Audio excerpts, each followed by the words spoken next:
శుక్లాంబరధరం విష్ణుం శశివర్ణం చతుర్భుజం ప్రసన్నవదనం ధ్యాయేత్ సర్వవిఘ్నోపశాంతయే. మాలాంగుండీంచడమరుం శూలం శంఖం సుదర్శనం దదానం భక్తవరదం దత్తాత్రేయం నమామ్యహం.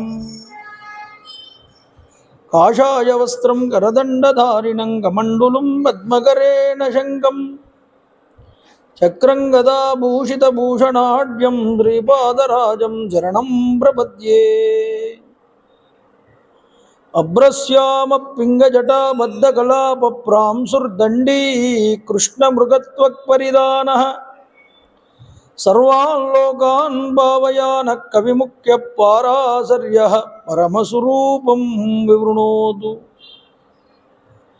ఛాయాయాం పారిజాతస్య హేమసింహాసనోపరి ఆసీనమంబుజశ్యామం ఆయతాక్షమలంకృతం చంద్రాననం చతుర్బాహుం శ్రీవత్సాంకితవక్షసం రుక్మిణీ సత్యభామాభ్యాం సహితం కృష్ణమాశ్రయే. సదాశివసమారంభాం శంకరాచార్యమధ్యమాం అస్మదాచార్యపర్యంతాం వందే గురుపరంపరాం. వైదేహీ సహితం సురద్రుమతలే హైమే మహామండపే మధ్యే పుష్పకమాసనే మణిమయే వీరాసనే సుస్థితం అగ్రే వాజయతి ప్రభంజనసుతే తత్వం మునిభ్యః పరం వ్యాఖ్యాంతం భరతాదిభిః పరివృతం రామం భజే శ్యామలం. రామం రామానుజం సీతం భరతం భరతానుజం సుగ్రీవం వాయుసూనూంచ ప్రణమామి పునః పునః. విమలపటి కమలకుటి పుస్తక రుద్రాక్షసస్తహస్తపుటి కామాక్షి పక్ష్మలాక్షి కలిత విపంచి విభాసి వైరించి మనోజవం మారుతతుల్యవేగం జితేంద్రియం బుద్ధిమతాం వరిష్టం వాతాత్మజం వానరయూధముఖ్యం శ్రీరామదూతం శిరసా నమామి. హరి ఓం. పరమేశ్వర స్వరూపమైన సభకు నమస్కారం. సభాయే నమః.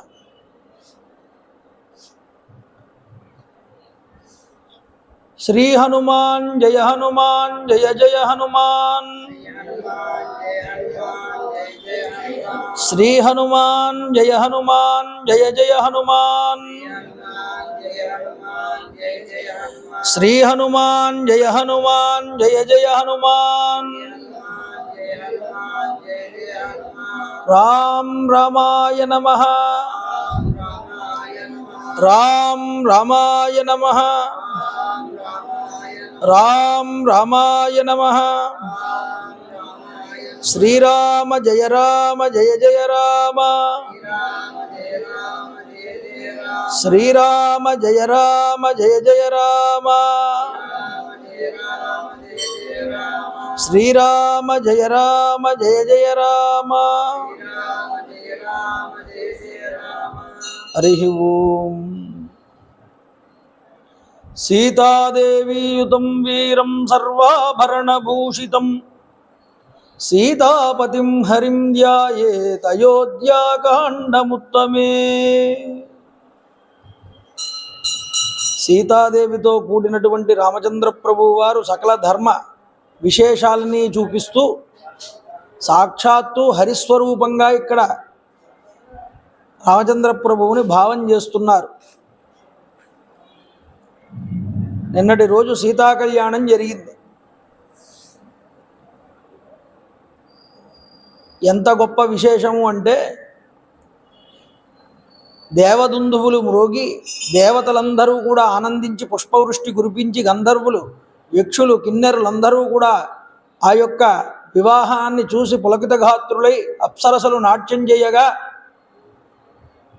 ఆ దంపతులను నలుగురు జంటల్ని కూడా పట్టుకుని దశరథ మహారాజు గారు ఆ యొక్క అయోధ్య పట్టణానికి బయలుదేరారు.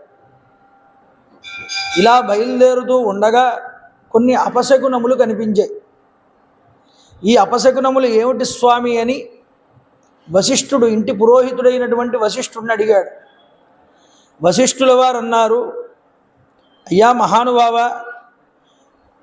ఇప్పుడు ఉన్నటువంటి పరిస్థితిని చూస్తూ ఉన్నట్లయితే రాబోతున్నది ఒక భయంకరమైనటువంటి ఏదో ఒక ప్రమాదము రాబోతున్నది అని చెప్పాడు. ఇది ఎలా తెలుస్తున్నది? ఈ పక్షులు అపసవ్య దిశలో తిరుగుతున్నాయి వచ్చి, అందువల్ల ఏదో ఒక ఉపద్రవం వస్తున్నప్పటికీ మృగములు, భూమి మీద ఉన్నటువంటి మృగములు మాత్రం ప్రదక్షిణగా తిరుగుతున్నాయి. ఆ వచ్చినటువంటి ప్రమాదం ఎక్కువసేపు ఉండదు, అది వెళ్ళిపోతుంది అని వశిష్ఠుల వారు చెప్పారు. చెప్తే ఈ లోపు అక్కడికి ఒక ప్రచండమైన తీక్షణమైన శరీరంతో రానే వచ్చాడు మహానుభావుడు. దదర్శ భీమ సంకాసం జటామండలధారిణం భార్గవం జామదజ్ఞం రాజరాజ విమర్దనం కైలాసమివ దుర్దర్శం కాలాగ్నిమివ దుస్సహం జ్వలంతమివ తేజోభిః దుర్నిరీక్షం పృథగ్జనైః స్కందే స్కందే చ సద్య పరుషం ధనుర్విద్యుద్గణోపమం ప్రగృహ్య శరముఖ్యం చ త్రిపురగ్నం యదాహరం. పరశురాముడు వచ్చాడు అన్నారు. ఎలా ఉన్నాడు? భీకరమైనటువంటి భయంకరమైనటువంటి జటామండలం కలిగి ఉన్నట్టు, క్షత్రియ వంశాన్ని నాశనం చేసినటువంటి వాడు, తేజస్సుతో చూడనలవి కానటువంటి వాడు, గండ్రగొడ్డలి భుజాన్న వేసుకున్నట్ట ఒక చేత్తో, మరొక చేతితో విష్ణుధనస్సును పట్టుకున్నట్ట.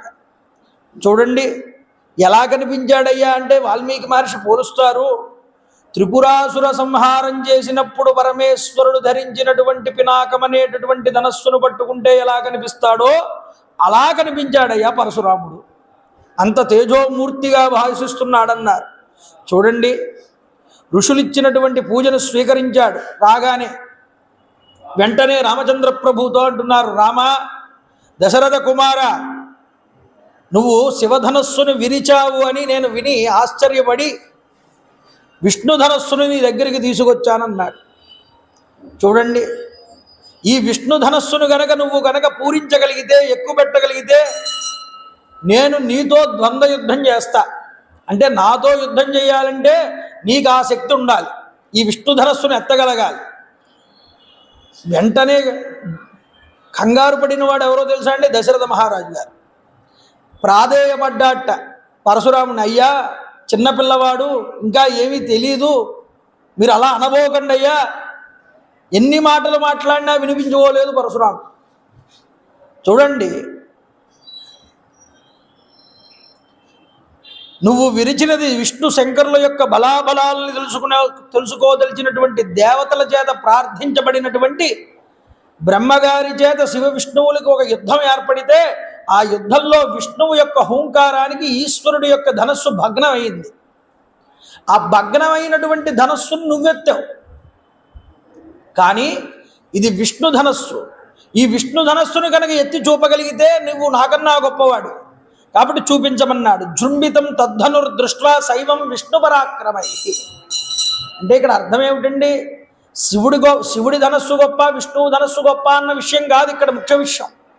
అంటే ఏ వైష్ణవ ధనస్సు చేత రామచంద్ర ప్రభు ఆ తర్వాత వచ్చేటటువంటి రావణాది రాక్షసులందరినీ కూడా సంహారం చేస్తాడో ఆ ధనస్సు గొప్పతనాన్ని చెప్పడానికి ఆ మాట ఉపయోగించాడు వాల్మీకి మహర్షి. ఇది గుర్తుపెట్టుకోండి. అంటే ఒక్కొక్క సమయాల్లో ఈశ్వరుడి లీల గొప్పగా కనిపిస్తుంది, విష్ణువు ఆ యొక్క లీల యందు ప్రధానం కాదు కాబట్టి ఆ లీల కొంచెం లుప్తంగా కనిపిస్తుంది. అలాగే మహాభారతంలో కూడా శ్రీకృష్ణుడు పరమేశ్వరుణ్ణి అర్చన చేసి సంతానాన్ని పొందినట్లుగా మనకి కనిపిస్తుంది అశ్వమేధ పర్వంలో. అలాగా పరమేశ్వరుడు ఈ విష్ణువు కోసం తపస్సు చేసినట్లు కొన్ని దాంట్లో కనిపిస్తుంది. అంటే అర్థం ఏమిటి? సగుణ సాకారమూర్తిగా వచ్చినటువంటి పరబ్రహ్మ మూల పరబ్రహ్మ యందు ఏమాత్రమూ తక్కువ కాదయ్యా. అది ఒకసారి విష్ణువుగా కనిపిస్తుంది, ఒకసారి శివుడుగా కనిపిస్తుంది. శివ విష్ణు అభేదమైనటువంటి రూపాన్ని మనం దర్శనం చెయ్యాలి. కాబట్టి ఇక్కడ ధనస్సు ఇప్పుడు ప్రాధాన్యత దేనికి ఇస్తున్నారు? ఏ ధనస్సు చేత రాక్షస సంహారం రాముడు చెయ్యాలో ఆ ధనస్సు గొప్పదనం గురించి పరశురాముడి చేత చెప్పిస్తున్నారు. పరశురాముడు అన్నాడు, దీన్ని నువ్వు ఎక్కుబెట్టగలవా అని అడిగాడు. అడిగితే చూడండి, పరశురాముడి మాటలన్నీ విని రామచంద్ర ప్రభు వారి కోపం వచ్చింది. అయినా కోపాన్ని ప్రదర్శించలేదు రామచంద్ర ప్రభు. ఎందుకు ప్రదర్శించలేదంటే 2 కారణాల వల్ల ప్రదర్శించలేదండి అన్నారు. ఒకటి, తన తండ్రి గారు ఉన్నారు, గురువు గారు ఉన్నారు వశిష్ఠుల వారు, వాళ్ళ ముందు కోపాన్ని ప్రదర్శించకూడదు. అందువల్ల రాముడు కోపాన్ని ప్రదర్శించలేదుట. 2 ఏమిటంటే అండి, విశ్వామిత్రుల వారిని ముఖం చూసి ఊరుకున్నట్ట. విశ్వామిత్రుల వారి ముఖం చూసి ఊరుకోవడం దేనికి? విశ్వామిత్రుల వారి యొక్క అక్కగారి యొక్క మనవడు కదా ఎవరు? ఈ పరశురాముడు. అందువల్ల వరసకి విశ్వామిత్రుడికి వరస అవుతాడు కాబట్టి విశ్వామిత్రుడు గురువు గారు విశ్వామిత్రుడి మొహం చూసి ఊరుకున్నట్టు ఏమి అనకుండా రామచంద్ర ప్రభు. అయితే ఏం చేశాడయ్యా రామచంద్ర ప్రభు? అతని చేతిలో ఉన్నటువంటి విష్ణు ధనస్సుని ఒక్కసారి చేతిలోంచి ఈ చేతిలోకి లాక్కున్నారు రామచంద్ర ప్రభు. లాక్కుని ఒక మాట చెప్పారు. ఏమిటి అంటే, ఏమయ్యా, ఇప్పుడు ఈ ధనస్సు చేత నీ పాదగతిని కొట్టమంటావా, నీ పుణ్యలోకాలని కొట్టమంటావా అని అడిగారు. ఇక్కడ ఒక చమత్కారమైనటువంటి శ్లోకం చెప్తారు పద్మపురాణంలో. ఏమిటి అంటే, ఇత్యుక్త్వా దేవి వైష్ణవ్యా శక్త్యా తద్గతయా సహ జగ్రాహ వైష్ణవం జాపం వినయేనేచ లీలయా అన్నారు. రామచంద్ర ప్రభు వారు ఎప్పుడైతే ఆ యొక్క పరశురాముడి చేతిలో నుంచి ఆ వైష్ణవ ధనస్సును లాక్కున్నారో, ఈ లాక్కున్నటువంటి సమయంలోనే పరశురాముడి యందున్నటువంటి వైష్ణవీ శక్తి అంతా కూడా రామచంద్ర ప్రభు వారిలోకి వెళ్ళిపోయిందయ్యా అని చెప్పారు. చూడండి, ఇక్కడే పరశురాముడి యొక్క అవతార రహస్యాన్ని మనం గుర్తించాలి. పరశురాముడి అవతారం దేనికోసం వచ్చినటువంటి అవతారం? ఆవేశ అవతారం పరశురాముడిది. ఎందుకని? అతడి వల్ల క్షత్రియ లోకం అంతా కూడా నశించవలసి ఉన్నది. ఏమండి, క్షత్రియ లోకం ఎందుకు నశించాలి అంటే, క్షాత్రధర్మంలో చాలామంది రాక్షసులు భూమి మీద రాజుల కింద అవతరించారు. ఈ రాక్షసుల సంహారం చేయడానికి ఎవరు రావాలి? శ్రీ మహావిష్ణువే రావాలి. శ్రీ మహావిష్ణువు తన ఆవేశవతారంగా ఎలా వచ్చాడు? భృగు మహర్షి ఇచ్చినటువంటి బ్రహ్మ తేజస్సు, క్షాత్ర తేజస్సు అనేటటువంటి తేజస్సులో సత్యవతికి క్షాత్ర తేజస్సు వస్తే, ఆవిడ క్షాత్ర తేజస్సు నాకు సంతానంగా వద్దు అంటే, నీకు మనవడుగా వస్తుంది ఈ క్షాత్ర తేజం అని చెప్పి వరం ఇచ్చాడు ఆ రోజు భృగు. ఆ క్షాత్ర తేజంతో పుట్టినవాడు జమదగ్నికి కుమారుడుగా పరశురాముడు. ఆ క్షాత్ర తేజంతో ఏం చేశాడు? ఆవేశవతారం, విష్ణువు యొక్క ఆవేశవతారం. దీనితో క్షత్రియుల్ని 21 సార్లు దండించి ఆ యొక్క క్షత్రియుల యొక్క రక్తంతో ఒక మడుగుని సృష్టించాడు. దానిని శమంత పంచకము అని పిలుస్తారు. అది క్షత్రియుల యొక్క రక్తం చేత ఏర్పడినటువంటి మడుగు. కురుక్షేత్రం వెళ్తే ఇప్పటికీ కనిపిస్తుంది ఆ తీర్థం. అలాంటి సమంత పంచకం ఏ క్షేత్రమునందు ఉందో దాన్ని కురుక్షేత్రమని పిలిచారు. అలా చంపి ఎవరిని మొత్తం రాజులందరినీ కూడా, కొంతమంది మిగిలారు అక్కడో ఇక్కడో, అది కూడా పిల్లలు. ఆ విధంగా భూమి అంతటినీ కూడా క్షత్రియుడు అనేటటువంటి వాళ్ళు లేకుండా చేసి ఒక గొప్ప యజ్ఞం చేశాట పరశురాముడు. ఆ యజ్ఞం చేసి పరశురాముడు ఏం చేశాడంటే, యజ్ఞం చివరిలో యజ్ఞం చేయించినటువంటి కశ్యప ప్రజాపతి వారికి ఈ భూమిని అంతటినీ కూడా దానం చేసేశాడు. భూమిని అంతటినీ ఇచ్చేస్తే భూమి మీద ఉండకూడడానికి వీల్లేదుగా. అందువల్ల సముద్రంలో మహేంద్రుడి చేత ఒక భూభాగాన్ని ఏర్పాటు చేసుకుని ఆ భూభాగంలో నివసించడం ప్రారంభం చేశాడు. మహేంద్రగిరి పర్వతము అంటారు. సుందరకాండలో స్వామి హనుమ ఏ పర్వతం మీద నుంచి అయితే లంఘించారో ఆ పర్వతం మహేంద్రగిరి పర్వతం. అది భూమికి సంబంధించినటువంటి ప్రదేశం కాదు. ఆ తర్వాత దేవతల చేత ఇవ్వబడినటువంటి జాగా. ఆ ప్రదేశంలోనే నివసించడం మొదలుపెట్టాడు. అప్పటి నుంచి పరశురాముల వారు ఇప్పటికీ ఉన్నాడు, చిరంజీవి మహానుభావుడైన. అందువల్ల ఆ వైష్ణవ తేజస్సు ఆవేశావతారం ఎప్పుడైతే పరశురాముడికి ఇంకా అవసరం లేదు అని అనిపించిందో అప్పుడే రామచంద్ర ప్రభువులోకి వెళ్ళిపోయింది. రాముడిలోకి ఎందుకు వెళ్ళాలన్నారు? రాముడు ఇప్పుడు రాముడితో అవతారం అనేటటువంటి ప్రయోజనం ఉన్నది. రావణాది రాక్షసులందరినీ కూడా ఇప్పుడు సంహారం చేయాల్సిన వాడు రామచంద్ర ప్రభు. అందువల్ల రాముడు ఏం చేశాడు? పరశురాముడిలో ఉన్నటువంటి వైష్ణవీ శక్తిని తనలోకి లాక్కున్నాడు. ఎలా లాక్కున్నాడు? ఈ వైష్ణవ ధనస్సు ద్వారా లాక్కున్నాడు. ఇందుకోసం జరిగింది ఇదంతా కూడా. అప్పుడు రామచంద్ర ప్రభువు వారు అడిగారు, నీ పాదగతిని కొట్టనా లేదా నీ పుణ్యలోకాలని కొట్టనా? మహానుభావ, అప్పటిదాకా రోషంగా మాట్లాడిన పరశురాముడు ఒక్కసారి డల్ అయ్యాడు. కాస్త వినయంగా మాట్లాడడం ప్రారంభం చేశాడు. రామా, నేను యజ్ఞం చేసి కశ్యపుడికి ఈ భూమిని అంతటినీ దానం చేశాను. నేను ఈ యొక్క భూమి మీద ఎక్కడా కూడా నివసించడానికి వీలు లేదు. నువ్వు నా పాదగతిని కనుక కొట్టేస్తే నేను నా యొక్క ప్రదేశానికి మహేంద్రగిరి పర్వతానికి వెళ్ళలేదు. పాదం నడవలేకపోతే అక్కడే ఉండిపోతానుగా. నా పాదగతిని నువ్వు కొట్టకయ్యారామా, నా పుణ్యలోకాలన్నీ కూడా నువ్వు తీసేసుకో అని అన్నాడు పరశురాముడు.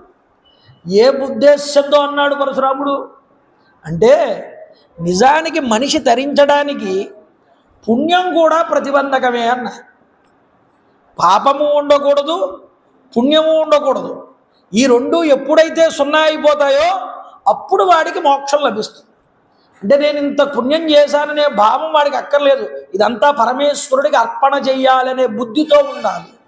యత్ కరోషి యద్ అస్నాసి యత్ జుహోషి తథాసి యత్ తపస్యసి కౌంతేయ తత్ కురుష్వ మదర్పణం. నువ్వు ఏది చేసినా అది పరమేశ్వరార్పణంగా చూసినప్పుడు నీకు పాపము లేదు, పుణ్యము లేదు.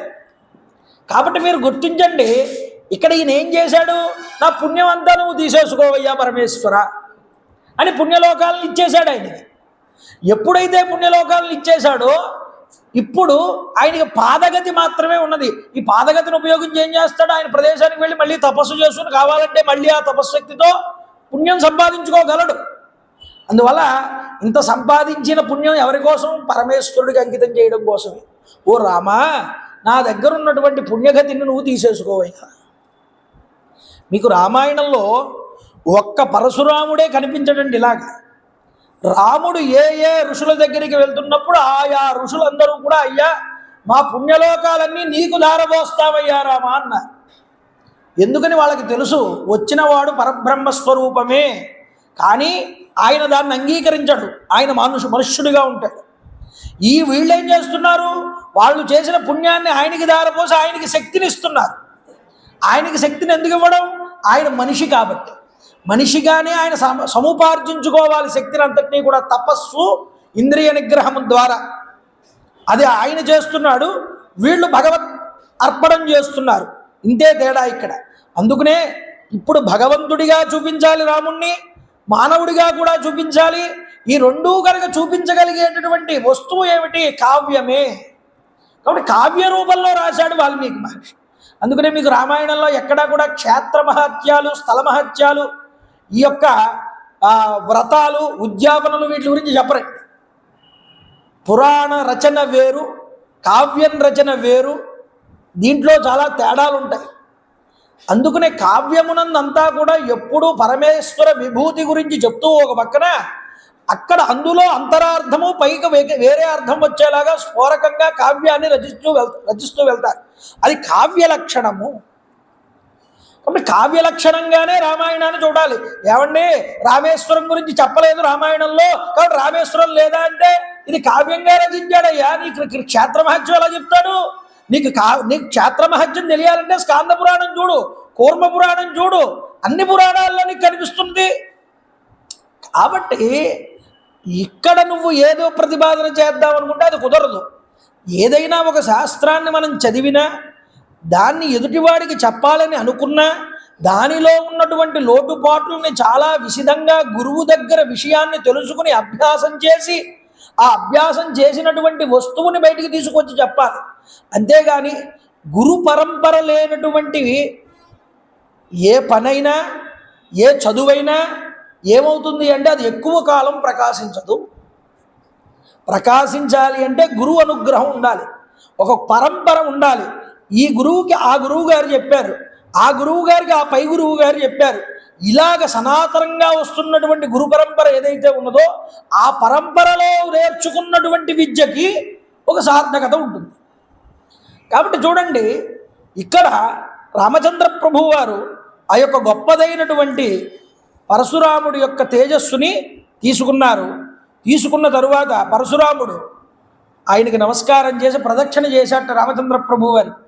చేసి అక్షయ్యం మధుహంతారం జానామిత్వం సురోత్తమం, ఈ ధనస్సు నీవు ఆకర్షించడం వల్ల ఓ రామ నువ్వు సాక్షాత్తుగా నారాయణుడివేనని నేను అనుకుంటున్నానయ్యా అన్నాడు.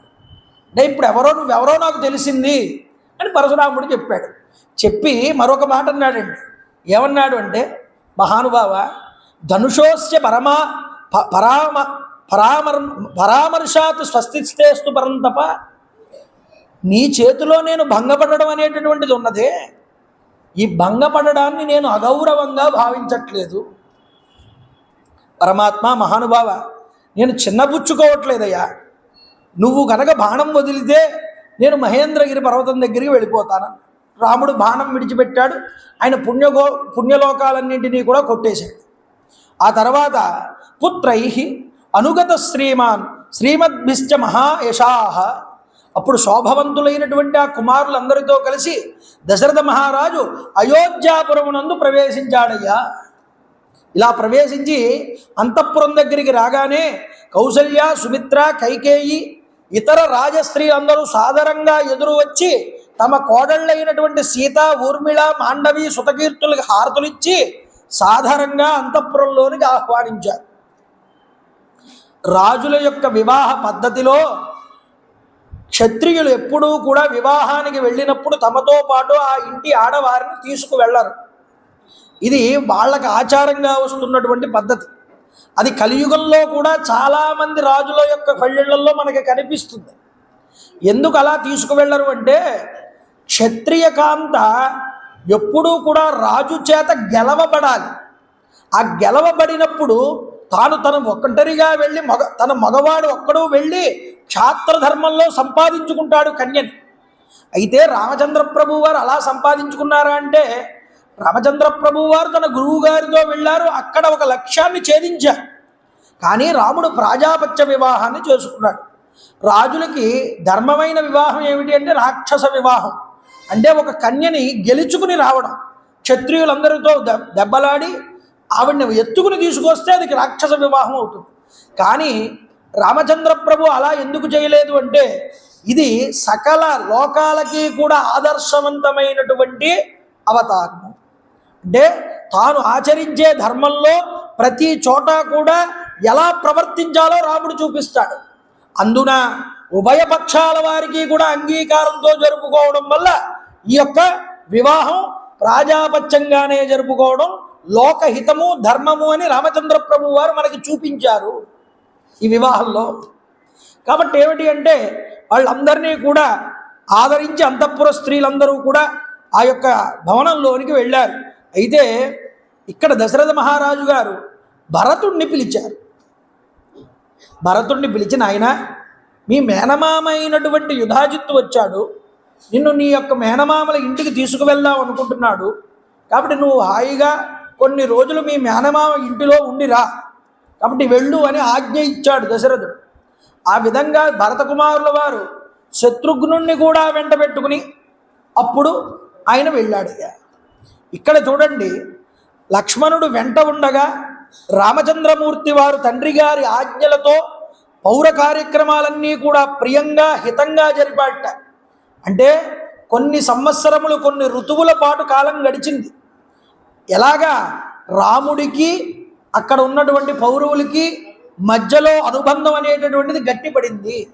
ఎందుకని? రాముడి యొక్క ధర్మం ఏమిటో ప్రజలందరూ చూస్తున్నారు చిన్నతనం నుండి కూడా. ఇలా ప్రజలందరినీ కూడా హితాన్ని చేస్తూ రామచంద్ర ప్రభు ఉండగా రాముడి యొక్క శీలము, ప్రవర్తన ఈ రెండింటి చేత కూడా కోసల దేశవాసులందరూ కూడా పరమానందాన్ని పొందారు అని చెప్తున్నారు. కాబట్టి స్వయం భూరీవ భూతానాం బభూవ గుణవత్తర రామశ్చ సీతయా సార్ధం విజహార బహూన్ ఋతూన్.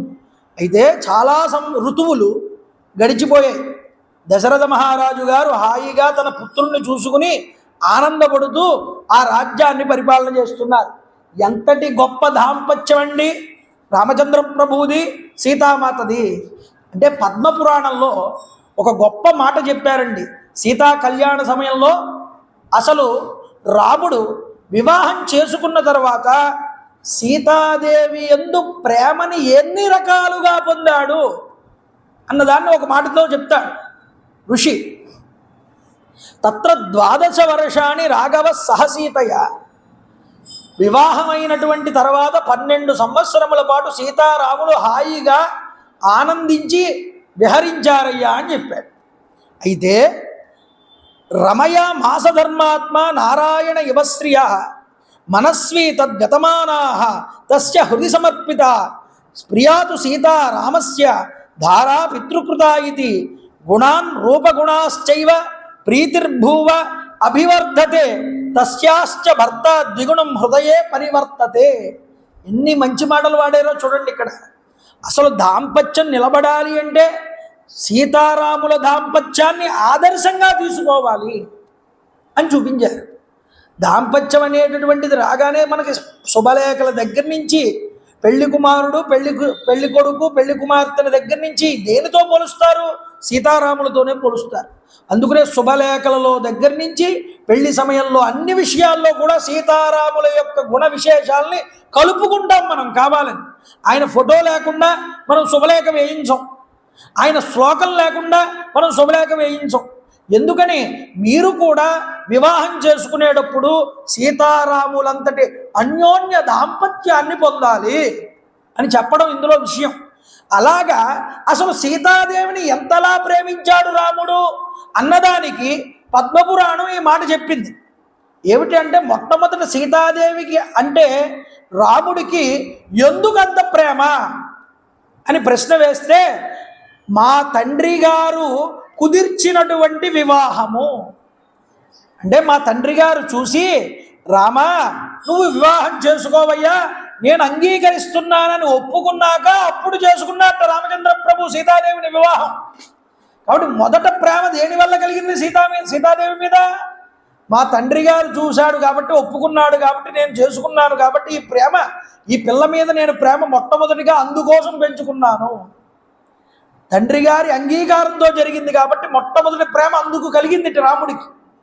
ఇక రెండేమిటయ్యా అన్నారు, సీతాదేవి తన యొక్క పాతివ్రత్య ధర్మము చేత, తన గుణముల చేత, తన ప్రవర్తన చేత ప్రేమని పొందింది రామచంద్ర ప్రభు వారి యొక్క హృదయంలో.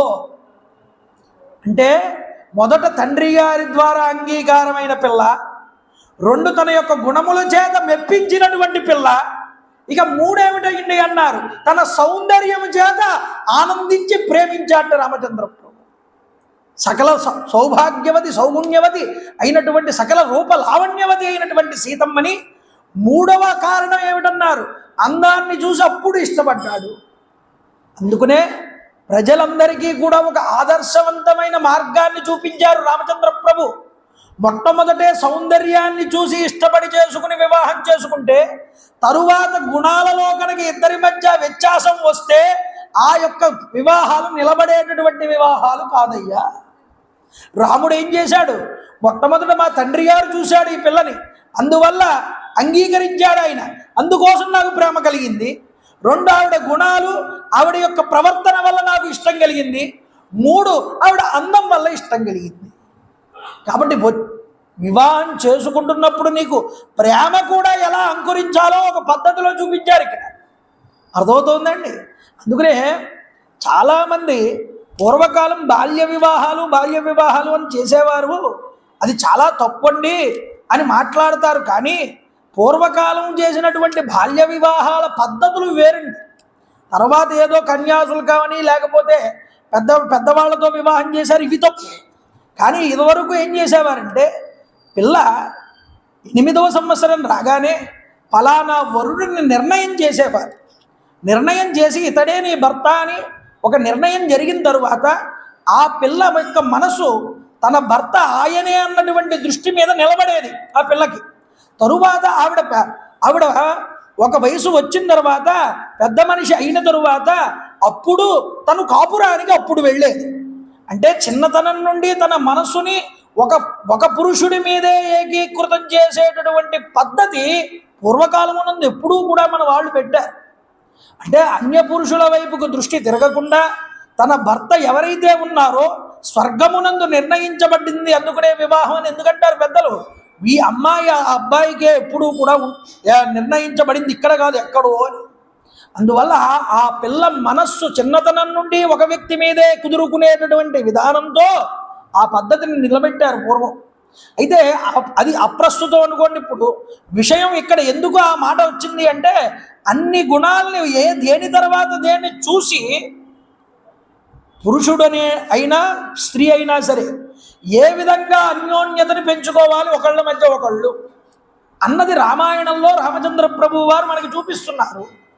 అందుకనే ఇక్కడ వాల్మీకి మహర్షి వారు అంటారు, తయా స రాజర్షిసుతో అభికామాయ సుమేయివాన్ ఉత్తమ రాజకన్యాయ అతీవ రామ సుషుమే ముదాన్విత విభు శ్రియ విష్ణురివం అమరేశ్వర. ఆయన సీతాదేవితో మాట్లాడాలి అంటే ఇలా తిరిగి తనలో ఉన్న భావాన్ని సీతతో పంచుకునేవాడు కాదుట. ఎలా మాట్లాడేవాడు? ఇలా ఒక్కసారి ఇలా కళ్ళు పెట్టి చూడగానే సీతాదేవికి రాముడి యొక్క అంతరంగం ఏమిటో తెలిసిపోయేది. సీతాదేవి మనసు ఏమిటో రామచంద్ర ప్రభువుకి అర్థమయ్యేది. ఇది గ్రహించిన వాడు ఎవరో తెలుసా అండి? స్వామి హనుమ సుందరకాండలో గ్రహిస్తాడు. అసలు సీతమ్మ తల్లిని చూడకుండా రామచంద్ర ప్రభువు వారు పూర్తిగా ఎవడికి అర్థం కాడు. నాకు సీతమ్మ తల్లిని చూసిన తర్వాత నాకు ఆ విషయం అర్థమైందన్నాడు స్వామి హనుమ. అది అసలైన దాంపత్యం అంటే. పొద్దున్నే స్నానం చేసి బయటకు వచ్చి అనుష్ఠానం చేసుకుని సంధ్యావందనానికి ఇలా కూర్చున్నాడు భర్త. కూర్చోగానే వెంటనే ఆవిడ భర్త చెప్పక్కర్లేదు, ఆవిడే తీసుకొచ్చేస్తుంది మన్నీళ్ళు పాత్ర, అక్కడే తీసుకొచ్చి ప్లేటు ఉద్ధరణి చెంబు అన్నీ పెట్టేస్తుంది. ఆవిడే దేవతార్చనకు కావలసిన పూలు సిద్ధం చేసేస్తుంది. ఆయన అడిగాడా? అడగలేదు. కానీ ఆవిడికి తెలిసింది. ఎవరో వచ్చారు ఇంటికి బంధువులు, ఏమే అన్నాడు ఇంట్లో నుంచి. అంతా వెళ్ళిపోయేటప్పుడు వెంటనే ఒక పళ్ళెల్లో ఒక చీర పళ్ళు ఒక్క పలుకు ఆ యొక్క తవలపాకు అన్నీ పట్టుకుని వచ్చేసింది. ఎలా వచ్చింది? ఆయన చెప్పాడా తీసుకురమ్మని చెప్పలేదు. కానీ ఇంటికి పెద్దలు వస్తే వెళ్ళేటప్పుడు ఉట్టి చేతులతో పంపడం మా భర్త, ఆయనకి వెంటనే ఏదో ఒక ఫలమో కనీసం బట్టలో లేకపోతే తాంబూలమో ఏదో ఒకటి ఇవ్వడం అలవాటు. ఇంటిలో ఏదున్నాయో చూసుకుని ఆ ఉన్నదానికి తగ్గట్టుగా ఆ ఏర్పాటు చేసి భర్త మనసు ఎరిగి తీసుకొచ్చి అక్కడ పెడుతుంది భార్య. ఎంతటి మమకారం, ఎంతటి ఆలోచన! ఆహా, ఈయనకి పులిహార అంటే ఇష్టమా? ఆవిడికి పులిహార అంటే చిన్నప్పటి నుంచి ఇష్టం లేదా? కానీ పుట్టింటికి వెళ్ళిన తర్వాత మా ఆయనకి పులిహార అంటే చాలా ఇష్టం, అమ్మా పులిహార చేయవే అంటుంది. పులిహార చేయవే అంటే నీకు ఎప్పుడూ ఇష్టం లేదు కదా అంటే మా ఆయనకి ఇష్టం, నాకు కూడా అలవాటు అయింది తినడం అంటుంది. అంటే తన భర్త కోసం తన అభిరుచుల్ని మార్చుకుంది. తన భర్త ఏ విధంగా ఆలోచిస్తే ఆ ఆలోచనకి తన ఆలోచన తోడయ్యింది. ఇది కదా అసలైన దాంపత్యం అంటే. ఇది రాముడిలోనూ సీతలోనూ కనిపించిందయ్యా. కాబట్టి పెళ్లి కావలసిన పిల్లలు, పెళ్లి కావలసినటువంటి కుర్రాళ్ళు ఏం వినాలయ్యా అన్నారు. రామాయణం ముందు శ్రద్ధగా వినడం నేర్చుకోండి అయ్యా. క్షత్రియులు, ప్రభువులు, పరిపాలకులు ముందుగా ఏం తెలుసుకోవాలయ్యా? నువ్వు ఏ శాస్త్రం చదివినా చదవకపోయినా ముందు రామాయణం తెలుసుకోవయ్యా. ప్రజల్ని ఎలా పరిపాలించాలో తెలుస్తుంది. కాబట్టి ఎవరికి, ఏ ఆశ్రమం వారికి, ఏ ప్రదేశం వారికి, ఏ వర్ణం వారికి, ఎవరికైనా సరే రామాయణం శిరోధార్యం అవుతున్నది. కాబట్టి ఇక్కడ చెప్తున్నారు మరొక రహస్యం ఏమిటి అంటే, సీతాదేవిని వివాహం చేసుకున్న తర్వాతే రామావతారానికి పరిపూర్ణత సిద్ధించింది. రాముడు పరిపూర్ణుడయ్యాటే సీతాదేవిని వివాహం చేసుకున్నాకని. అందుకనే మీరు చూడండి, విశ్వామిత్రుల వారు వచ్చారు, మీ కుమారుణ్ణి తీసుకువెళ్తానన్నాడు. తీసుకువెళ్తానంటే ఊన షోడశ వర్షోమే రామో రాజీవలోచన. రాముడు యుద్ధం చేయలేడయ్యా, ఇంకా 16 సంవత్సరాలు కూడా రాలేదు. ఈ యుద్ధం మెళుకువలు ఇవేమీ కూడా తెలియవు, ఇంకాను చిన్నపిల్లవాడు, అతని బదులు కావాలంటే నేను వస్తాను, ఈ మాటలను మాట్లాడాడు. కానీ రామచంద్ర ప్రభు సీతాదేవిని వివాహం చేసుకున్న తర్వాత రాముడు అరణ్యవాసానికి వెళ్తున్నాను అంటే దశరథ మహారాజు గారు ఏమన్నారంటే, రామా నువ్వు లేకపోతే నేను బ్రతకలేనయ్యా అన్నాడు. నువ్వు వెళ్ళిపోతావు బాగానే అరణ్యానికి, అప్పుడు అయ్యో నువ్వు ఉండగలవా అరణ్యంలో, నువ్వు రాక్షసుల యొక్క గోలలో నువ్వు ఇమ్మడగలవా? ఈ మాటలేమీ అనలేదు దశరథుడు. నువ్వు లేకపోతే నేను లేనన్నాడు. అర్థం ఏమిటి? రాముడు ఇప్పుడు పరిపూర్ణుడయ్యాడు, పక్కన సీత ఉంది కాబట్టి రాముడిని ఎవరు ఎదిరించలేరు, శక్తితో కలిశాడు కాబట్టి. కానీ అలాంటి రాముడు లేకపోతే నేను ఉండలేనన్నాడు. అంటే అర్థం ఏమిటంటే, వివాహం అయిన తరువాత రాముడు పరిపూర్ణమైనటువంటి స్వరూపాన్ని పొంది శక్తివంతుడయ్యాడు. అందుకని ఏ పురుషుడికైనా పక్కన స్త్రీ వచ్చిన తర్వాతే అన్ని అర్హతలు వచ్చి సిద్ధిస్తాయి. ఒక ధర్మ కార్యక్రమం చేయాలన్నా పక్కన స్త్రీ ఉండాలి. పురుషుడికి ఎంత ప్రాధాన్యం ఇచ్చారో శాస్త్రమునందు స్త్రీకి కూడా అంతే ప్రాధాన్యత ఇచ్చారు. ఆ విధంగా రామ విశేషాన్ని, రామ వైభవాన్ని, ఆ కళ్యాణం జరిగిన విధానాన్ని, కళ్యాణం అయిన తర్వాత రామచంద్ర ప్రభు చూపించినటువంటి ప్రేమని, భార్యతో ఆ అనుబంధాన్ని, ప్రజలతో ఆ అనుబంధాన్ని చక్కగా వాల్మీకి మహర్షి బాలకాండ చివరిలో చూపిస్తారు. అందుకనే అనగా ఆదిలక్ష్మి అయిన రుక్మిణితోడ క్రీడ సల్పుచున్న కృష్ణుజూచి పట్టణంబులోని ప్రజలుల్లసిల్లిరి ప్రీతులగుచు ముక్త భీతులగుచు అంటారు పోతన గారు రుక్మిణీ కళ్యాణంలో. అలాగే రామచంద్ర ప్రభువుని సీతామాతని చూసుకుని వీళ్ళే లక్ష్మీనారాయణ స్వరూపులు అని ఆనందిస్తూ ప్రజలు ధైర్యంగా కాలాన్ని గడుపుతున్నారు. అంతటి మంగళమైనటువంటి సీతారాముల యొక్క కళ్యాణం మనందరికీ కూడా శుభాలు ఇచ్చుగాక. చూడండి, ఇలా ఉండగా కాలం గడిచిపోతోంది.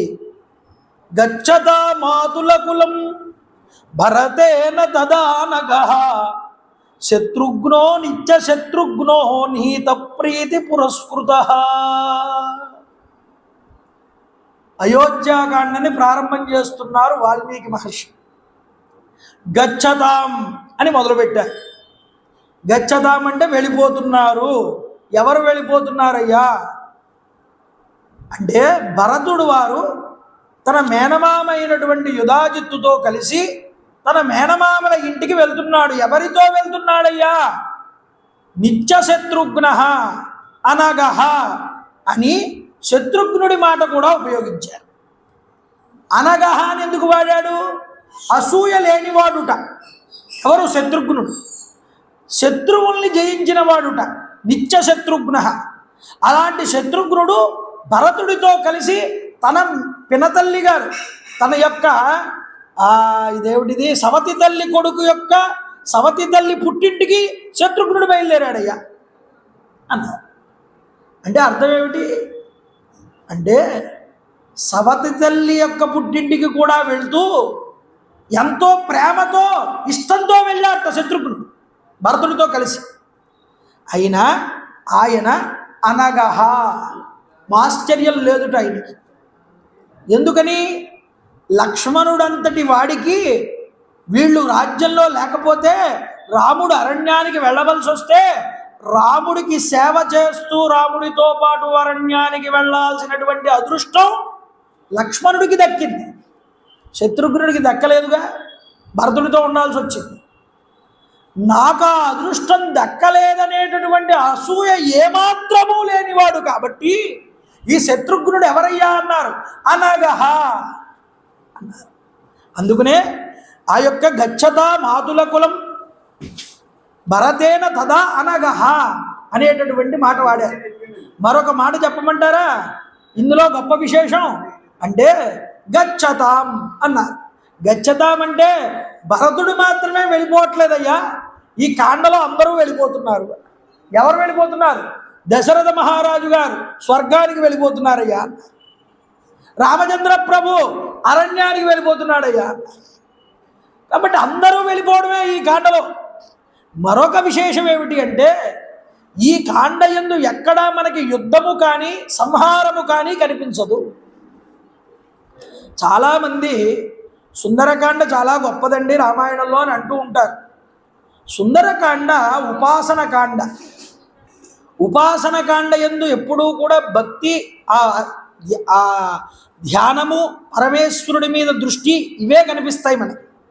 కానీ అయోధ్యాకాండ ఎంత గొప్పది అంటే అయోధ్యకాండలో రామచంద్ర ప్రభు పరిపూర్ణమైనటువంటి ధర్మాన్ని ప్రతిపాదన చేశారు. ఇక్కడ కనిపించేదంతా కూడా ధర్మమే. అడుగు తీసి వేస్తే ఇక్కడ ధర్మం ఎలా ఉంటుందో చూపిస్తారు, సమాజం ఎలా ఉంటుందో చూపిస్తారు, వ్యక్తులతో ఎలా నడుచుకోవాలో తెలుస్తుంది. చాలా విషయాలు ఈ అయోధ్యాకాండ వల్ల మనకి తెలుస్తాయి. కాబట్టి అయోధ్యాకాండ చాలా గొప్పది అని చెప్తారు మనకి. అయోధ్యాకాండ వల్ల ఎన్నో మానవ ధర్మాలు తెలుస్తాయి. ఒక కుటుంబంలో తల్లి, తండ్రి, భర్త, అలాగే సోదరుడు మొదలైనటువంటి వాళ్ళ మధ్య అనుబంధాలు ఎలా నిలబడాలో కూడా అయోధ్యకాండలో మనకి తెలుస్తాయి. చూడండి, అందువల్ల వాల్మీకి మహర్షి శ్రీరామచంద్రుడి యొక్క చరిత్రను వర్ణించడంలో ఈ అయోధ్యకాండలో ముఖ్యంగా ధర్మ నిరూపణ చేశారు. ఇది ఎలాగా? మానవ భావంతో చూస్తే రాముణ్ణి మానవుడుగా మీరు అనుకున్నారనుకోండి, అయోధ్యకాండ అంతా కూడా మీకు ధర్మమే కనిపిస్తుంది. వ్యంగ్యంలోకి వెళ్ళండి, రాముడు కనుక పరమాత్మ కనుక మీరు భావన చేస్తే ఇందులో భక్తి తత్వాన్ని చాలా గొప్పగా చూపించాడు వాల్మీకి మహర్షి. ఈ భక్తి తత్వం చాలా గొప్పదే. భక్తిలో ముఖ్యంగా 4 రకాలైనటువంటి భక్తులు ఉంటాయి. 1 భగవంతుడు, 2 భక్తుడు, 3 భగవద్భక్తుడు, 4 భగవద్భక్త భక్తుడు అని 4 రకాలైన వాళ్ళు ఉంటారు. ఈ 4 రకాలైనటువంటి వాళ్ళు కూడా చాలా గొప్ప వాళ్ళేనయ్యా. భగవంతుణ్ణి సేవించి, భగవంతుణ్ణి భావన చేసి, భగవంతుడికి దగ్గరై భగవంతుడి అనుగ్రహాన్ని పొందినటువంటి భక్తులు ఎంత గొప్పవాళ్ళో, డైరెక్టుగా భగవంతుణ్ణి చేరలేనటువంటి వాళ్ళు భగవంతుణ్ణి చేరుకుని ఉన్నటువంటి భగవద్భక్తుల్ని పట్టుకుని వాళ్ళు కూడా తరించిపోతారు. ఇది భక్తిలో గొప్ప విషయం. ఇందులో భేదభావం లేదు భక్తుడికి, భగవద్భక్త భక్తుడికి కూడా. అంటే ఎలా అన్నారు? తస్మిన్ తజ్జనే భేద అభావత్. అంటే భగవద్భక్తుడికి భగవద్భక్త భక్తుడికి తేడా లేదయ్యా. భగవద్భక్త భక్తుడు అంటే భగవద్భక్తులు ఏ మార్గాన్ని నడిచారో ఆ మార్గాన్ని ఇతను కూడా చూసి నడుచుకునేటటువంటి విధానం, అది కూడా గొప్పదేనన్నారు. ఇది ఎలా కనిపిస్తోందయ్యా అంటే మనకి అయోధ్యకాండలో భరతుడు కనిపిస్తాడు భక్తుడి కింద, లక్ష్మణుడు కనిపిస్తాడు భక్తుడి కింద, భగవద్భక్త భక్తుల కింద ఎవరు కనిపిస్తారో తెలుసా అండి? మనకి భరద్వాజ మహర్షి వారు కనిపిస్తారు. భరతుడికి ఆతిథ్యం ఇచ్చి నువ్వు నీకు సేవ చేస్తే నీ అన్నగారైనటువంటి రాముడికి సేవ చేసినట్లే అనే మాట ఉపయోగిస్తాడు. అలాగే రెండవది ఏమిటి అంటే గొప్పదైనటువంటి గుహుడు, శత్రుఘ్నుడు, వీళ్ళందరూ కూడా ఎవరు? భగవద్భక్త భక్తులు. ఈ విధంగా భక్తి రసాన్ని చక్కగా చూపిస్తుందండి. భగవంతుణ్ణి ఎలా పట్టుకోవాలో, ఎలా పట్టుకుంటే భగవద్ అనుగ్రహం మనకి కలుగుతుందో అయోధ్యాకాండంత పరిపూర్ణంగా చెప్పింది మరొక శాస్త్రం లేదు. అంత గొప్పగా చూపించారు.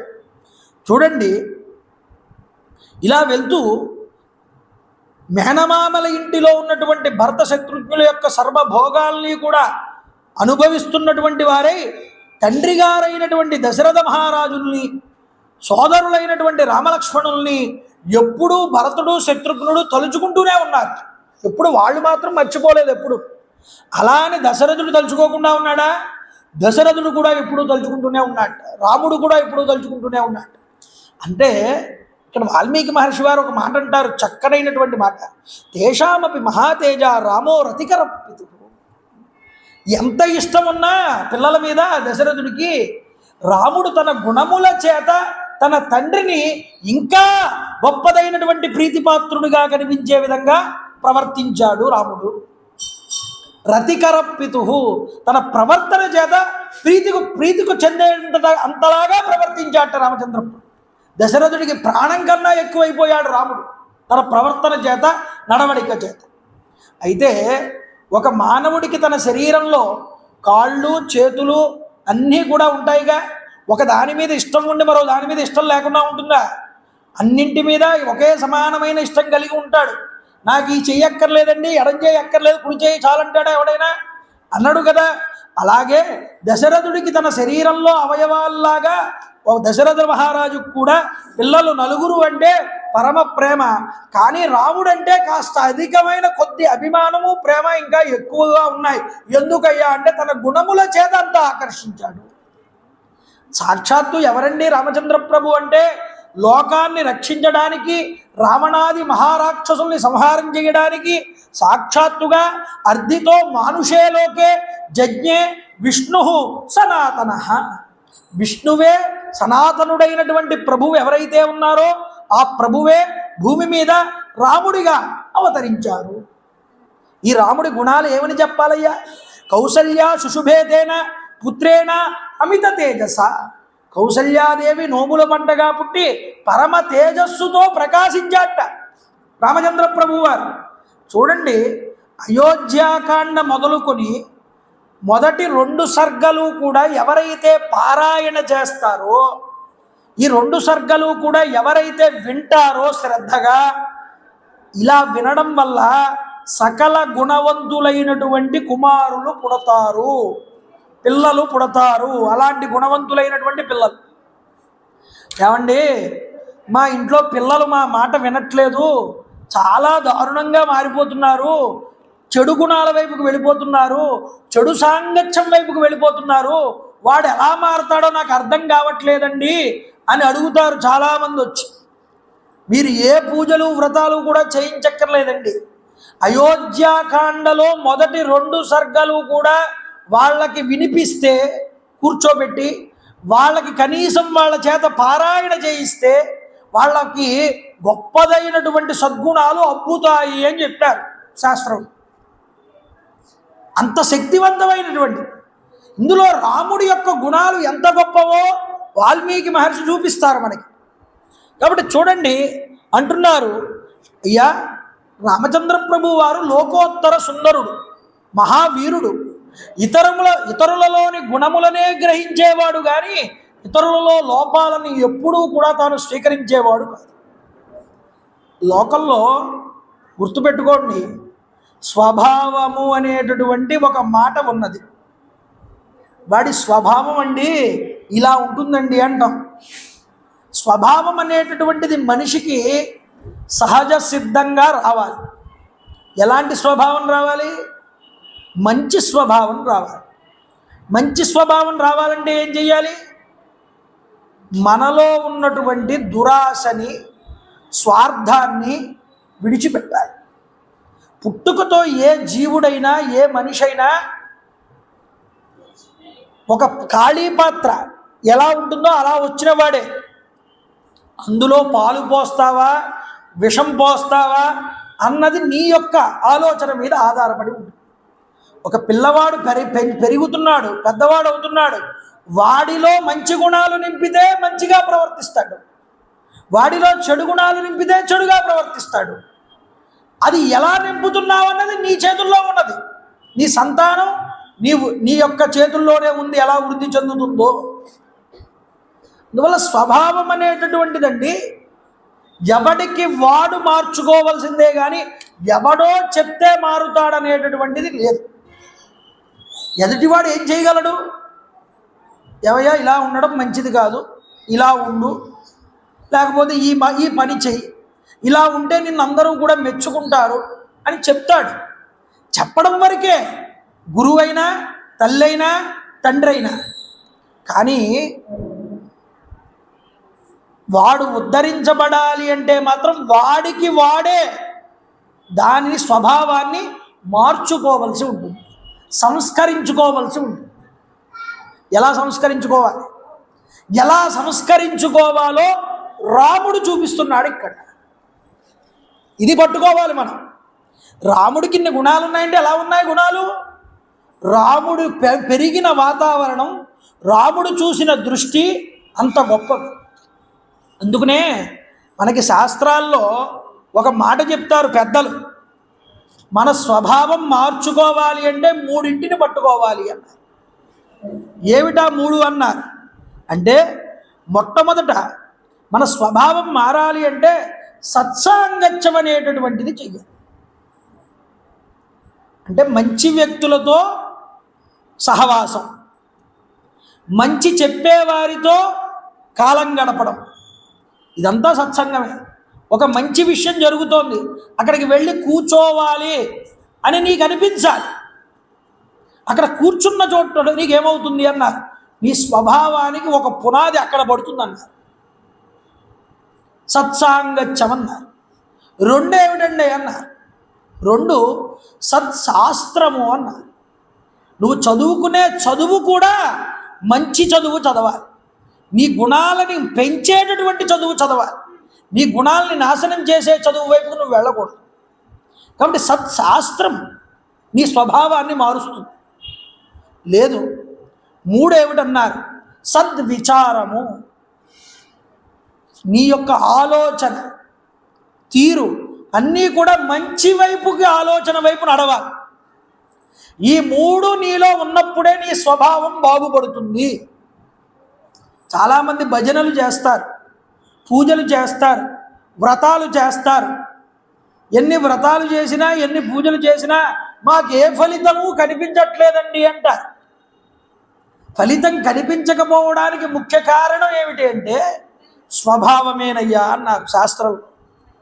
నీ స్వభావం మంచిదై, నీ సంకల్పం మంచిదైనప్పుడు నువ్వు చేసిన ఫలితం వెంటనే సద్యత్ఫలితాన్ని ఇస్తుంది.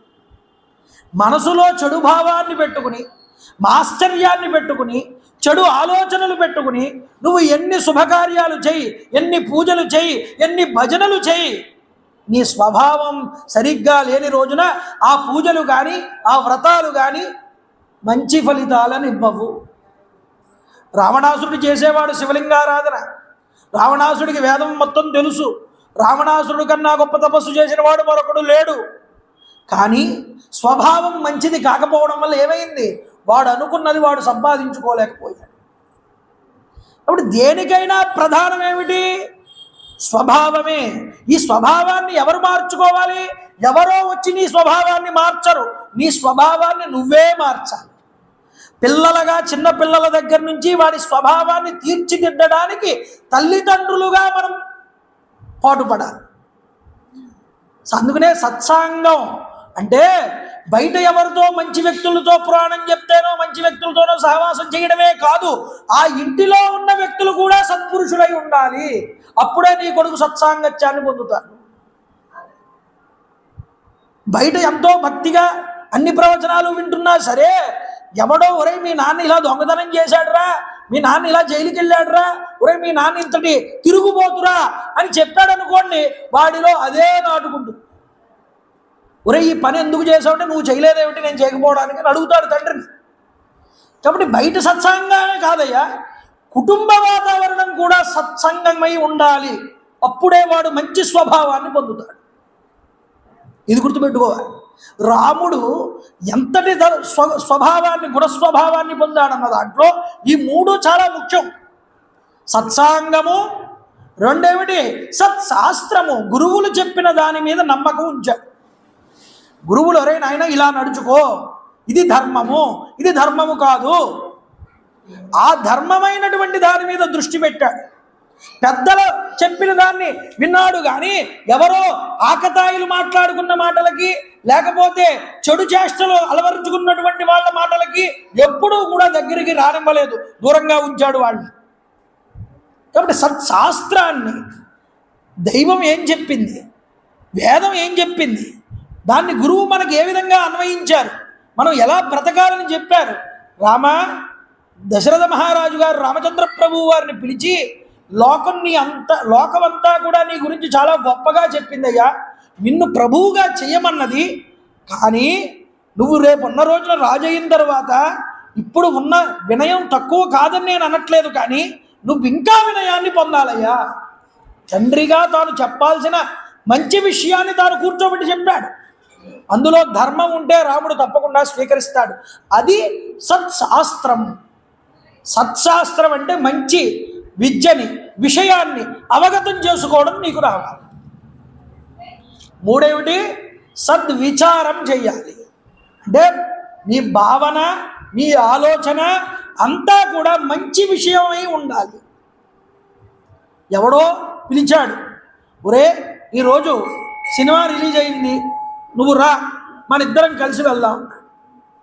వీడంటాడు, ఈరోజు రామాయణం అయోధ్యాకాండ ప్రారంభం అవుతోంది, రాముడి గుణాల గురించి చెప్తారు, నేనది మిస్ అయిపోతాను రా, నేను ప్రవచనానికి వెళ్తాను, సినిమాకి రాను అని అన్నాడు అనుకోండి. అంటే అక్కడ ఏం విచారం చేశాడు? ఇప్పుడు సినిమాకి వెళ్ళాలా, ప్రవచనానికి వెళ్ళాలా? ఈ విచారమునందు కనుక మనసుకు తావీదు ఇచ్చుకోకపోతే వీడి స్వభావం మీద ప్రభావం పడుతుంది. తావీదు ఇచ్చుకోవడం అంటే ఏమిటి అంటే ముఖ్యంగా ఒకటే చెప్పారండి, మనకి మనం న్యాయం చేసుకోవాలి అని చెప్పారు. మనకి మనం న్యాయం చేసుకోవడం అంటే ఏమిటి అంటే, ఇద్దరు వ్యక్తులు వచ్చారు, ఒకడు దొంగతనం చేశాడు, ఒకడు దొంగతనం చెయ్యలేదు. ఇప్పుడు ఎవడు దొంగతనం చేశాడో వాడికి శిక్ష వేయాలి ప్రభువుగా. ఇప్పుడు దొంగతనం చేసిన వాడు చెడు బుద్ధి కలిగిన వాడు, దొంగతనం చేయని వాడు మంచి బుద్ధి కలిగిన వాడు.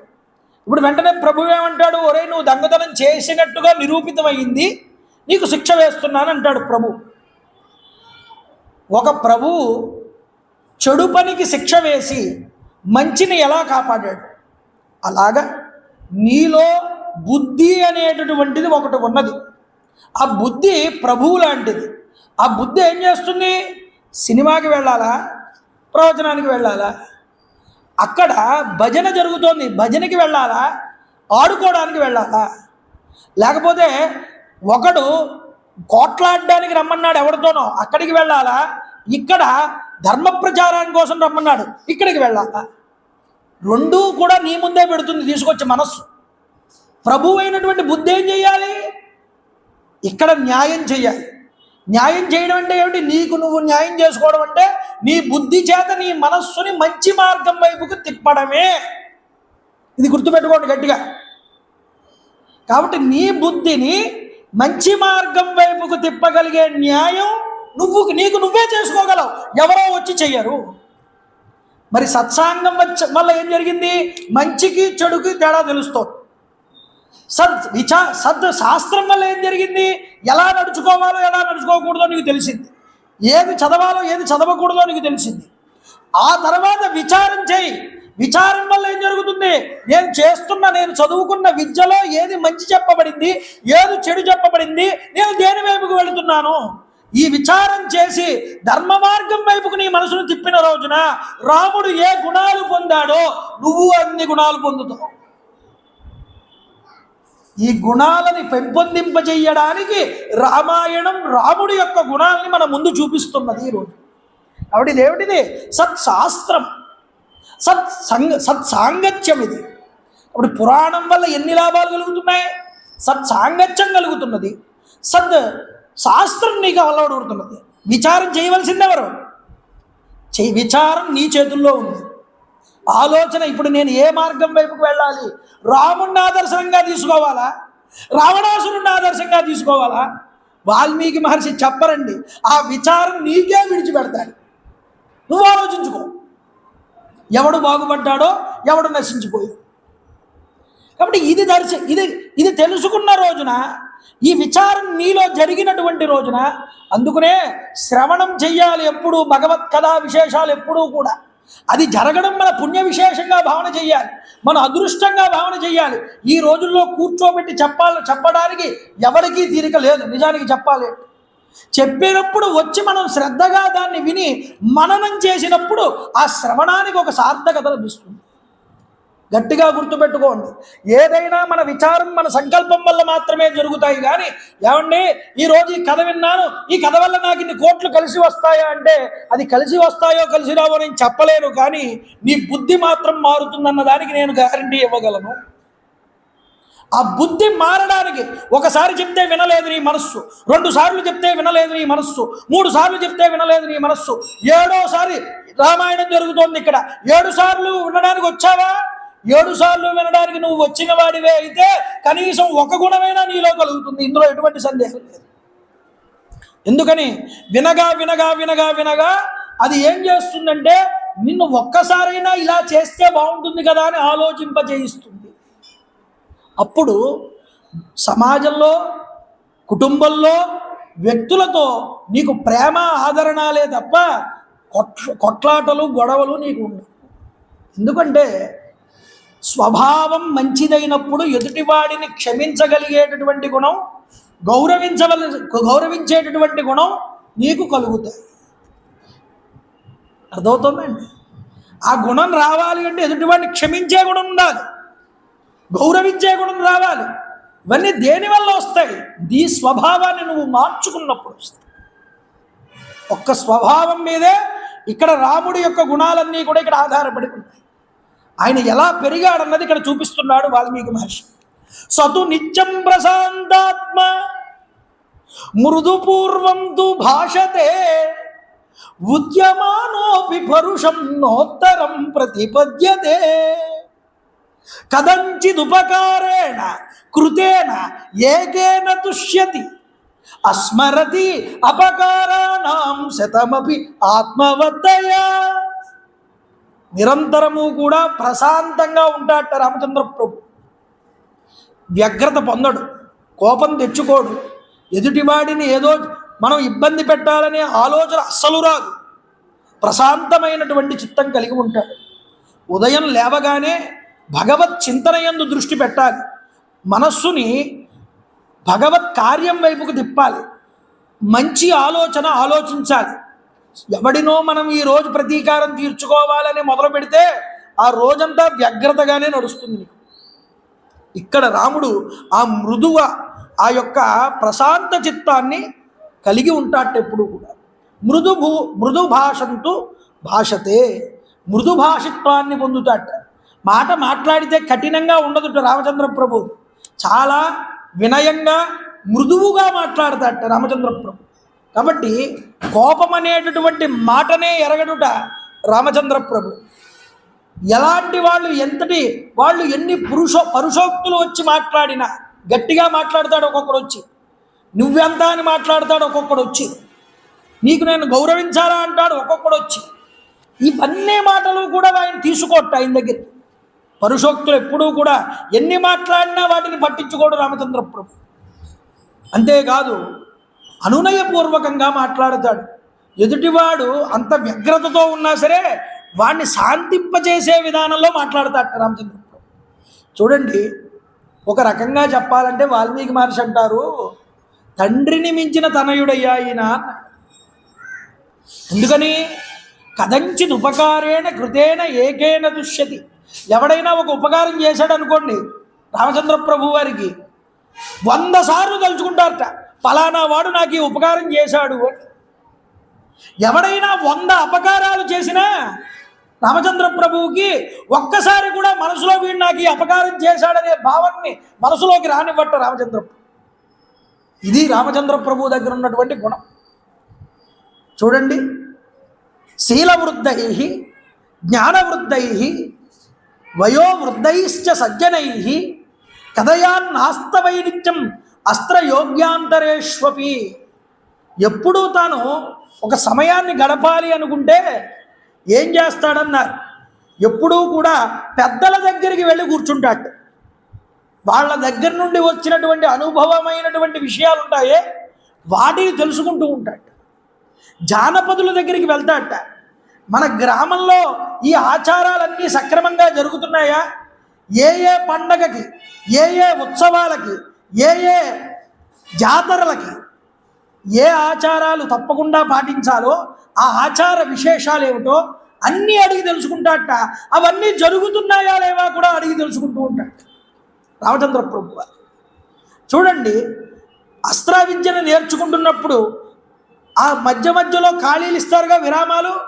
ఆటలతోనూ పాటలతోనూ కాలం గడిపేవాడు కాదుట. శాస్త్ర సంబంధమైనటువంటి విషయాలు పెద్దల ద్వారా అడిగి తెలుసుకునేవాడు.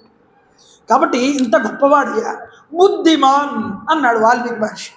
బుద్ధిమాన్ మధురాభాషి పూర్వభాషి ప్రియం వద. బుద్ధిమాన్ అంటే మీకు ఇందాక చెప్పానే, నీ మనసుకు నువ్వు తర్ఫీదు ఇచ్చుకోవాలి. దేనితో ఇచ్చుకోవాలి? నీ బుద్ధి అనే ప్రభువు చేత నువ్వు మంచి వైపుకు వెళ్తున్నావా, చెడు వైపుకు వెళ్తున్నావా నీకు తెలియాలి. అది బుద్ధి. కాబట్టి రాముడు అలాంటి వాడు. ఒక పని చేస్తున్నాడంటే ఇది ధర్మము చక్రమునందు ఇముడుతున్నదా లేదా అని మనసుకి ఒక నిర్ణయాన్ని ఇచ్చి, ఇది ధర్మం, ఈ ధర్మం వైపే నువ్వు నడు అని మనసుకి బుద్ధి చేత ప్రేరణ కల్పిస్తూనే ఉంటాడు ఎప్పుడు కూడా. అందువల్ల ఆయన ఎవరు? బుద్ధిమాన్. బుద్ధిమాన్ మధురాభాషి, చాలా మధురంగా మాట్లాడతాడు. పోనీ మధురంగా మాట్లాడుతున్నాను, నేను చాలా ప్రభువుని, రాజ్యానికి అంతటికీ చక్రవర్తిని, కాబోయే చక్రవర్తిని అనే భేషజం ఈషన్ మాత్రము కూడా లేదు రామచంద్ర ప్రభువు. ఎందుకని అన్నారు, తనకన్నా పెద్దలు ఎవరైనా సరే రహదారిలో నడుచుకుంటూ వెళ్ళిపోతూ ఉంటే, లేకపోతే తన స్నేహితులు ఎవరైనా వెళ్తూ ఉంటే, ఈయన రథం మీద వెళ్తున్నాడు అనుకోండి, రథం మీద వెళ్తున్న రామచంద్ర ప్రభు వారు అతడి కేసి చూసి, వాడు నన్ను పలకరించలేదు, నేనెందుకు పలకరించడం అని అనుకోట. ముందుగా రామచంద్ర ప్రభు పలకరిస్తారట.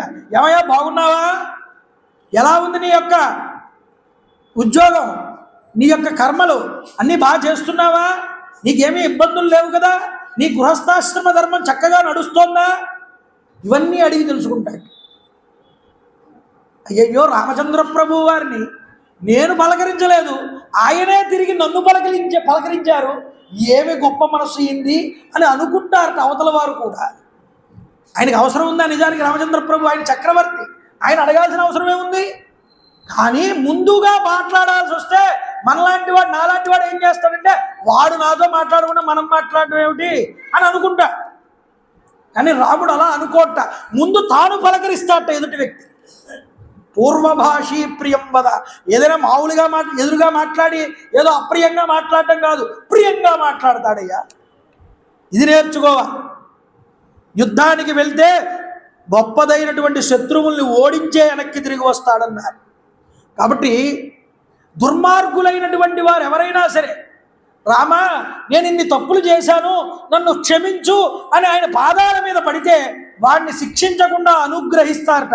ఆ గుణం రామచంద్ర ప్రభు దగ్గర. చూడండి ఎన్ని గుణాలు రామచంద్ర ప్రభు దగ్గర. అంతేకాదు సకల విద్యాపారంగతుడయ్యా రామచంద్ర ప్రభు అంటే.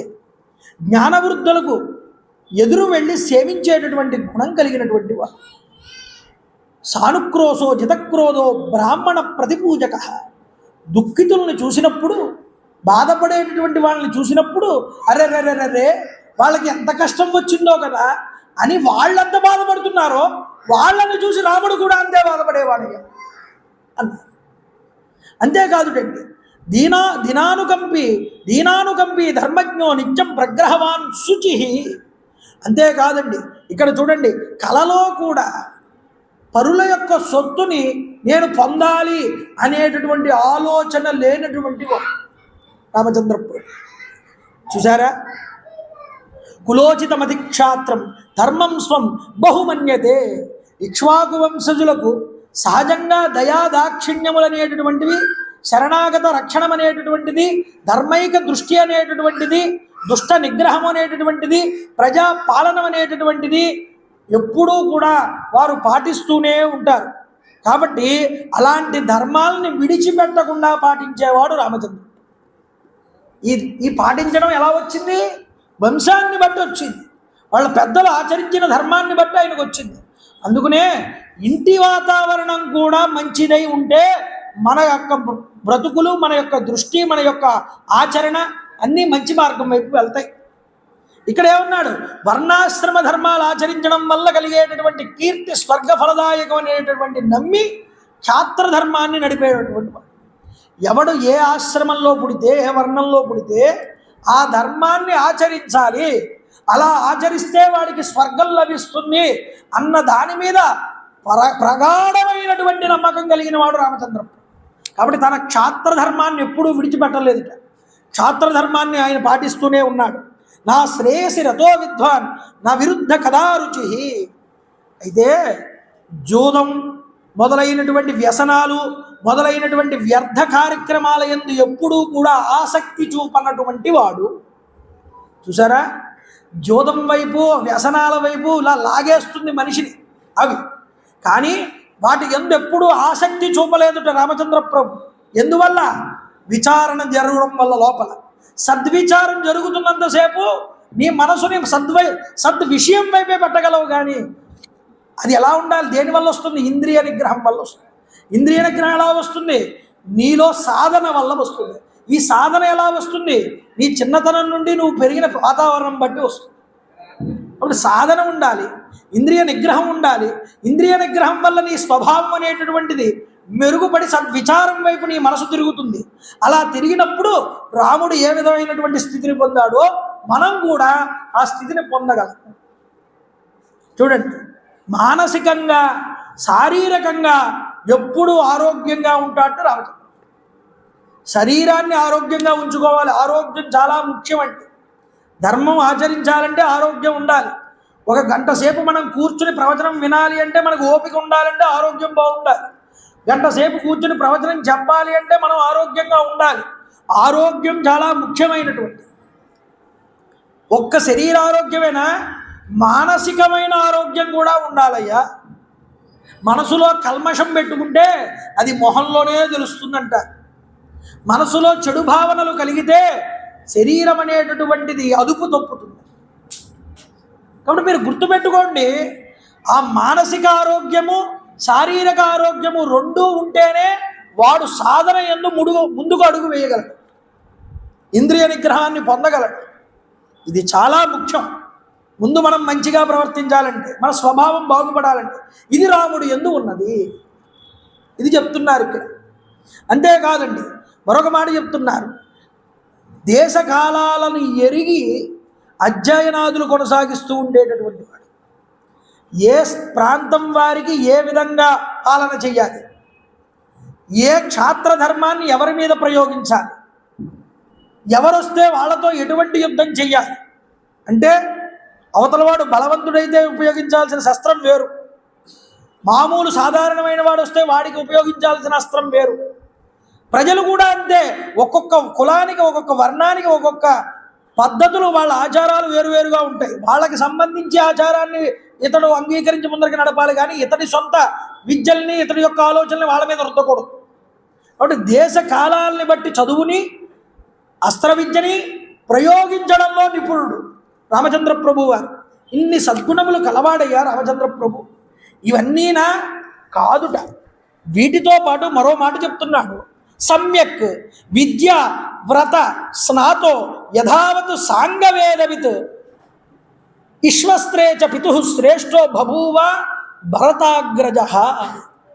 చూడండి, వివాహం చేసుకున్నాక రాజు కింద రాముడు కనుక అవ్వాలి అంటే కొన్ని వ్రతాలు చెయ్యాలి.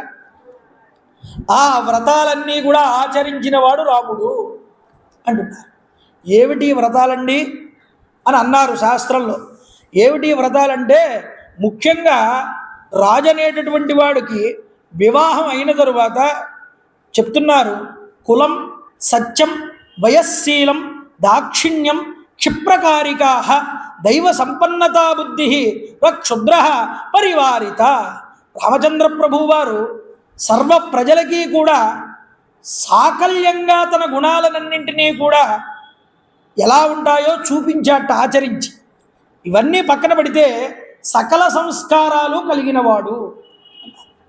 ఒక సంస్కారం అనేటటువంటిది జరిగితేనే ఆ సంస్కారం వల్ల అతడు ఆ స్థాయికి ఎదగడానికి అర్హుడవుతాడు. ఇంత భూమండలాన్ని అంతటి పరిపాలించాలి అంటే ఆ శక్తి అతల్లో ఉండాలిగా. ఆ శక్తి అతల్లో ఉండాలంటే అతడు ఎన్ని వ్రతాలు ఆచరించాలి, ఎన్ని సంస్కారములు పొందాలి. ఆ పొందాల్సిన అన్ని సంస్కారాలు రాముడు పొందాడా?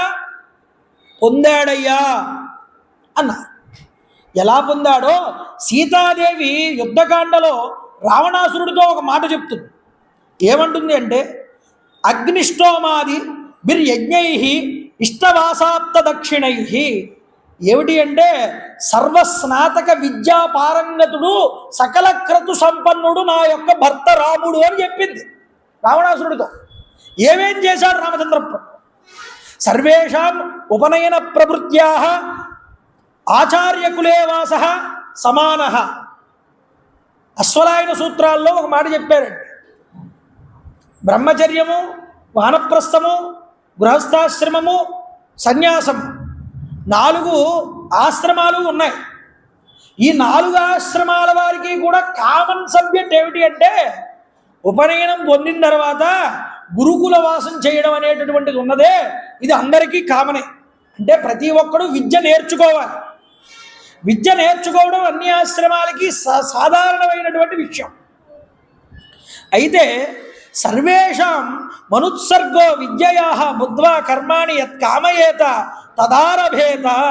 అయితే విద్యను అధ్యయనం చేసి ఆ విద్య యొక్క స్వరూపాన్ని బట్టి, ఆ ఫలితాన్ని బట్టి, అధికారాన్ని బట్టి కర్మ స్వశక్తితో ఆచరించాలి. అంటే నువ్వు చదువుకున్న చదువు దేనికి సంబంధించిందో దానికి సంబంధించిన దాంట్లో నువ్వు ఏ స్థాయికి వెళ్ళాలో దానికి తగ్గట్టుగా నువ్వు ఏ కర్మ ఆచరించాలో ఆ కర్మ నువ్వు ఆచరించాలి. తర్వాత చేయాల్సింది. విద్య అయిపోయిన తర్వాత ఏం చేస్తాడు? స్నాతకం చేసుకుంటాడు. స్నాతకం అయిన తర్వాత ఏం చేస్తాడు? వివాహం చేసుకుంటాడు. ఈ వివాహంలో కూడా నువ్వు ఏ వృత్తినైతే అవలంబిస్తున్నావో ఆ వృత్తికి తగినటువంటి కర్మ ఆచరించాలి. అంటే నువ్వు చదువుకున్న చదువు దేన్ని బట్టి అయితే ఉన్నదో ఆ చదువుకు తగ్గ కర్మని నువ్వు ఆచరించాలి. అప్పుడు నీ వృత్తి యందు నువ్వు సఫలీకృతుడు అవుతావు. అది చెప్తున్నాడు ఇక్కడ. అయితే అసలు రామచంద్ర ప్రభు వారికి ఎన్ని సంస్కారాలు జరిగాయో ఇక్కడ చెప్తున్నారండి. గర్భాధానం దగ్గర మొదలు పెడితే కౌసల్యావాసం, గర్భవాసం మొదలైన దగ్గర నుంచి చెప్తున్నారు. గర్భాధాన, పుంసవన, సీమంత, ఉపనయన, జాతకర్మ, నామకరణ, అన్నప్రాశన, చౌల, ఉపనయన 4 వేదవ్రతాన్ని స్నానం. అంటే పుట్టగానే ముందు నామకరణం చేశారు, చౌలం అనేటటువంటి కర్మ చేశారు, నామకరణ చేసిన తర్వాత అన్నప్రాశన చేశారట, తర్వాత చౌలం చేశారు, ఉపనయనం చేశారు, తర్వాత 4 వేదాలు కూడా నేర్చుకున్నారు.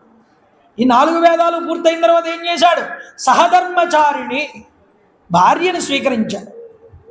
స్వీకరించి సంయోగ పంచానాం యజ్ఞానాం అనుష్ఠానం, యజ్ఞములు చేశాడు రామచంద్ర ప్రభు. ఏం యజ్ఞాలు చేశాడన్నారు? దేవ పితృ మనుష్య భూత బ్రాహ్మణానాం అమేతేషాం అష్టక పర్వణ శ్రాద్ధ శ్రావణి ఆగ్రయిణి. ముఖ్యంగా పితృదేవతల్ని, దేవతల్ని, ఋషుల్ని కూడా తృప్తిపరుస్తూ కొన్ని కర్మల్ని ఆచరించాడు. ఎలా? శ్రద్ధతో ఆచరించాడు. ఏమిటంటే చైత్ర ఆశ్వయుజ ఇది సప్తపాక యజ్ఞ సంస్థాః అగ్న్యాదేయ అగ్నిహోత్రం దర్శపూర్ణమాస ఆగ్రయణం చతుర్మాస్యాని నిరూఢ పశుబంధ సౌత్రామణి ఇది సప్తాహ అవిర్యజ్ఞ సంస్థాః అగ్నిష్టోమ అత్యగ్నిష్టోమ ఉక్త్య షోడశి వాజపేయ అతిరాత్ర ఆప్తోర్యామ ఇది సప్తసోమ సంస్థాః. ఇన్ని యజ్ఞాలు చేశాట. ఈ 7 యజ్ఞాలు పూర్తి చేసుకున్నాడు రాముడు. ఏమిటవి? అగ్నిష్టోమము, అత్యగ్నిష్టోమము, ఉక్త్యము, షోడశి, వాజపేయము, అతిరాత్రము, ఆప్తోర్యామము. ఇన్ని యజ్ఞాలు చేస్తే గాని రాజు పదవిని అలంకరించడానికి అర్హత రాదుట. చూడండి. కాబట్టి ఆ అర్హతని సంపాదించుకున్నాడు రాముడు. వాల్మీకి మహర్షి స్పష్టంగా చెప్పారు. ఇదే మాటని సీతమ్మ తల్లి రావణాసురుడితో చెప్పారు. అంటే సకల విద్యా వ్రత స్నాతక నిష్ఠుడు ఎవరు అంటే రామచంద్ర. అన్నీ చేసుకుని అన్ని సంస్కారాలు పొందాడు రామచంద్ర ప్రభు. ఏదో సాధారణంగా తీసుకొచ్చి రాజ్యం చేసేవయ్యా రామా, నువ్వు నా కొడుకు కదా అని అనలేదు దశరథుడు. ఆ స్థాయి, ఆ పదవిని స్వీకరించడానికి తన కొడుకు అర్హుడా కాదా, ఆ అర్హతకి ఎన్ని యజ్ఞాలు చేయాలి, ఎన్ని సంస్కారాలు పొందాలి, ఇవన్నీ కూడా తెలుసుకుని చేయించాడు. వీటితో పాటు తర్వాత ఏం చేశాడంటే ప్రజలందరినీ కూడా పిలిచాడు. పిలిచి, ఏమయ్యా, ఎవరెవరిని పిలిచాడన్నా, జానపదుల దగ్గర నుంచి, అరణ్యాల్లో నివసించే వారి దగ్గర నుంచి, సామంతరాజుల దగ్గర నుంచి, పురోహిత మంత్రివర్గం దాకా అందరినీ పిలిచాడు. అంటే పురంలో ప్రముఖుల్ని కూడా పిలిచాడు, పెద్దలు. వివిధ దేశాల సామంతరాజులు వచ్చారు, అరణ్యాల్లో నివసించేటటువంటి ఆ యొక్క బోయ జాతి వారు కూడా వచ్చారు. వీళ్ళందరినీ కూర్చోబెట్టి పెద్ద సభ చేశాడు. చేసి, ఏవయ్యా, ఇలాగా నా కుమారుడు రామచంద్ర ప్రభు పెద్దవాడు, ఇన్ని సంవత్సరాలు మీ అందరికీ కూడా చక్కగా రాజ్య పరిపాలన చేశాను, నాకు నా పెద్దలు ఇచ్చినటువంటి శిక్షణ ఉపయోగించుకుని. అయితే నాకన్నా అనేక శుభలక్షణాలు కలిగినటువంటి నా కుమారుడు, పెద్ద కుమారుడైనటువంటి రాముణ్ణి నా తదనానంతరం ఈ యొక్క కోసల దేశానికి అంతటికీ కూడా ప్రభువుని చేద్దామనుకుంటున్నాను. మీరందరి యొక్క ఆజ్ఞ అయితే కానీ నేను నా కుమారుణ్ణి గొప్పగా ఈ యొక్క రాజ్యమునందు ప్రతిష్ఠింపలేను అని అన్నాడు. ఏమండి, ఇంత వ్రతాలు చేయించాడు, ఇన్ని స్నాతక క్రతువులు చేయించాడు, ఇన్ని యజ్ఞాలు చేయించాడు, ఇంత సంస్కారవంతుడైన తర్వాత కూడా తన కొడుకు పదవి తన కొడుక్కి తనకి ఇస్తే ఎవడు కాదంటాడు? కాదు, ప్రజలు ఆమోదించాలి, ప్రజలు అంగీకరించాలి. ప్రజల కన్నా గొప్పవాడు మరొకళ్ళు లేరు. నా కొడుకుకి ఈ యొక్క స్థానం సరి అయినదా కాదా చెప్పవలసింది వాళ్ళు. అంటే ప్రజాస్వామ్యం, అసలైన ప్రజాస్వామ్యం ఇప్పుడా, రామాయణ కాలంలోనా? ఎవరికి ఉందో చూడండి, ఒక్కసారి ఆలోచించండి. కాబట్టి నా తర్వాత నా కొడుకు రాజకీయ నాయకుడు అవ్వాలనుకునేవాడే కానీ ప్రజల మనస్సును పొందినవాడా కాదా అడిగేవాడు ఎవడూ లేడు.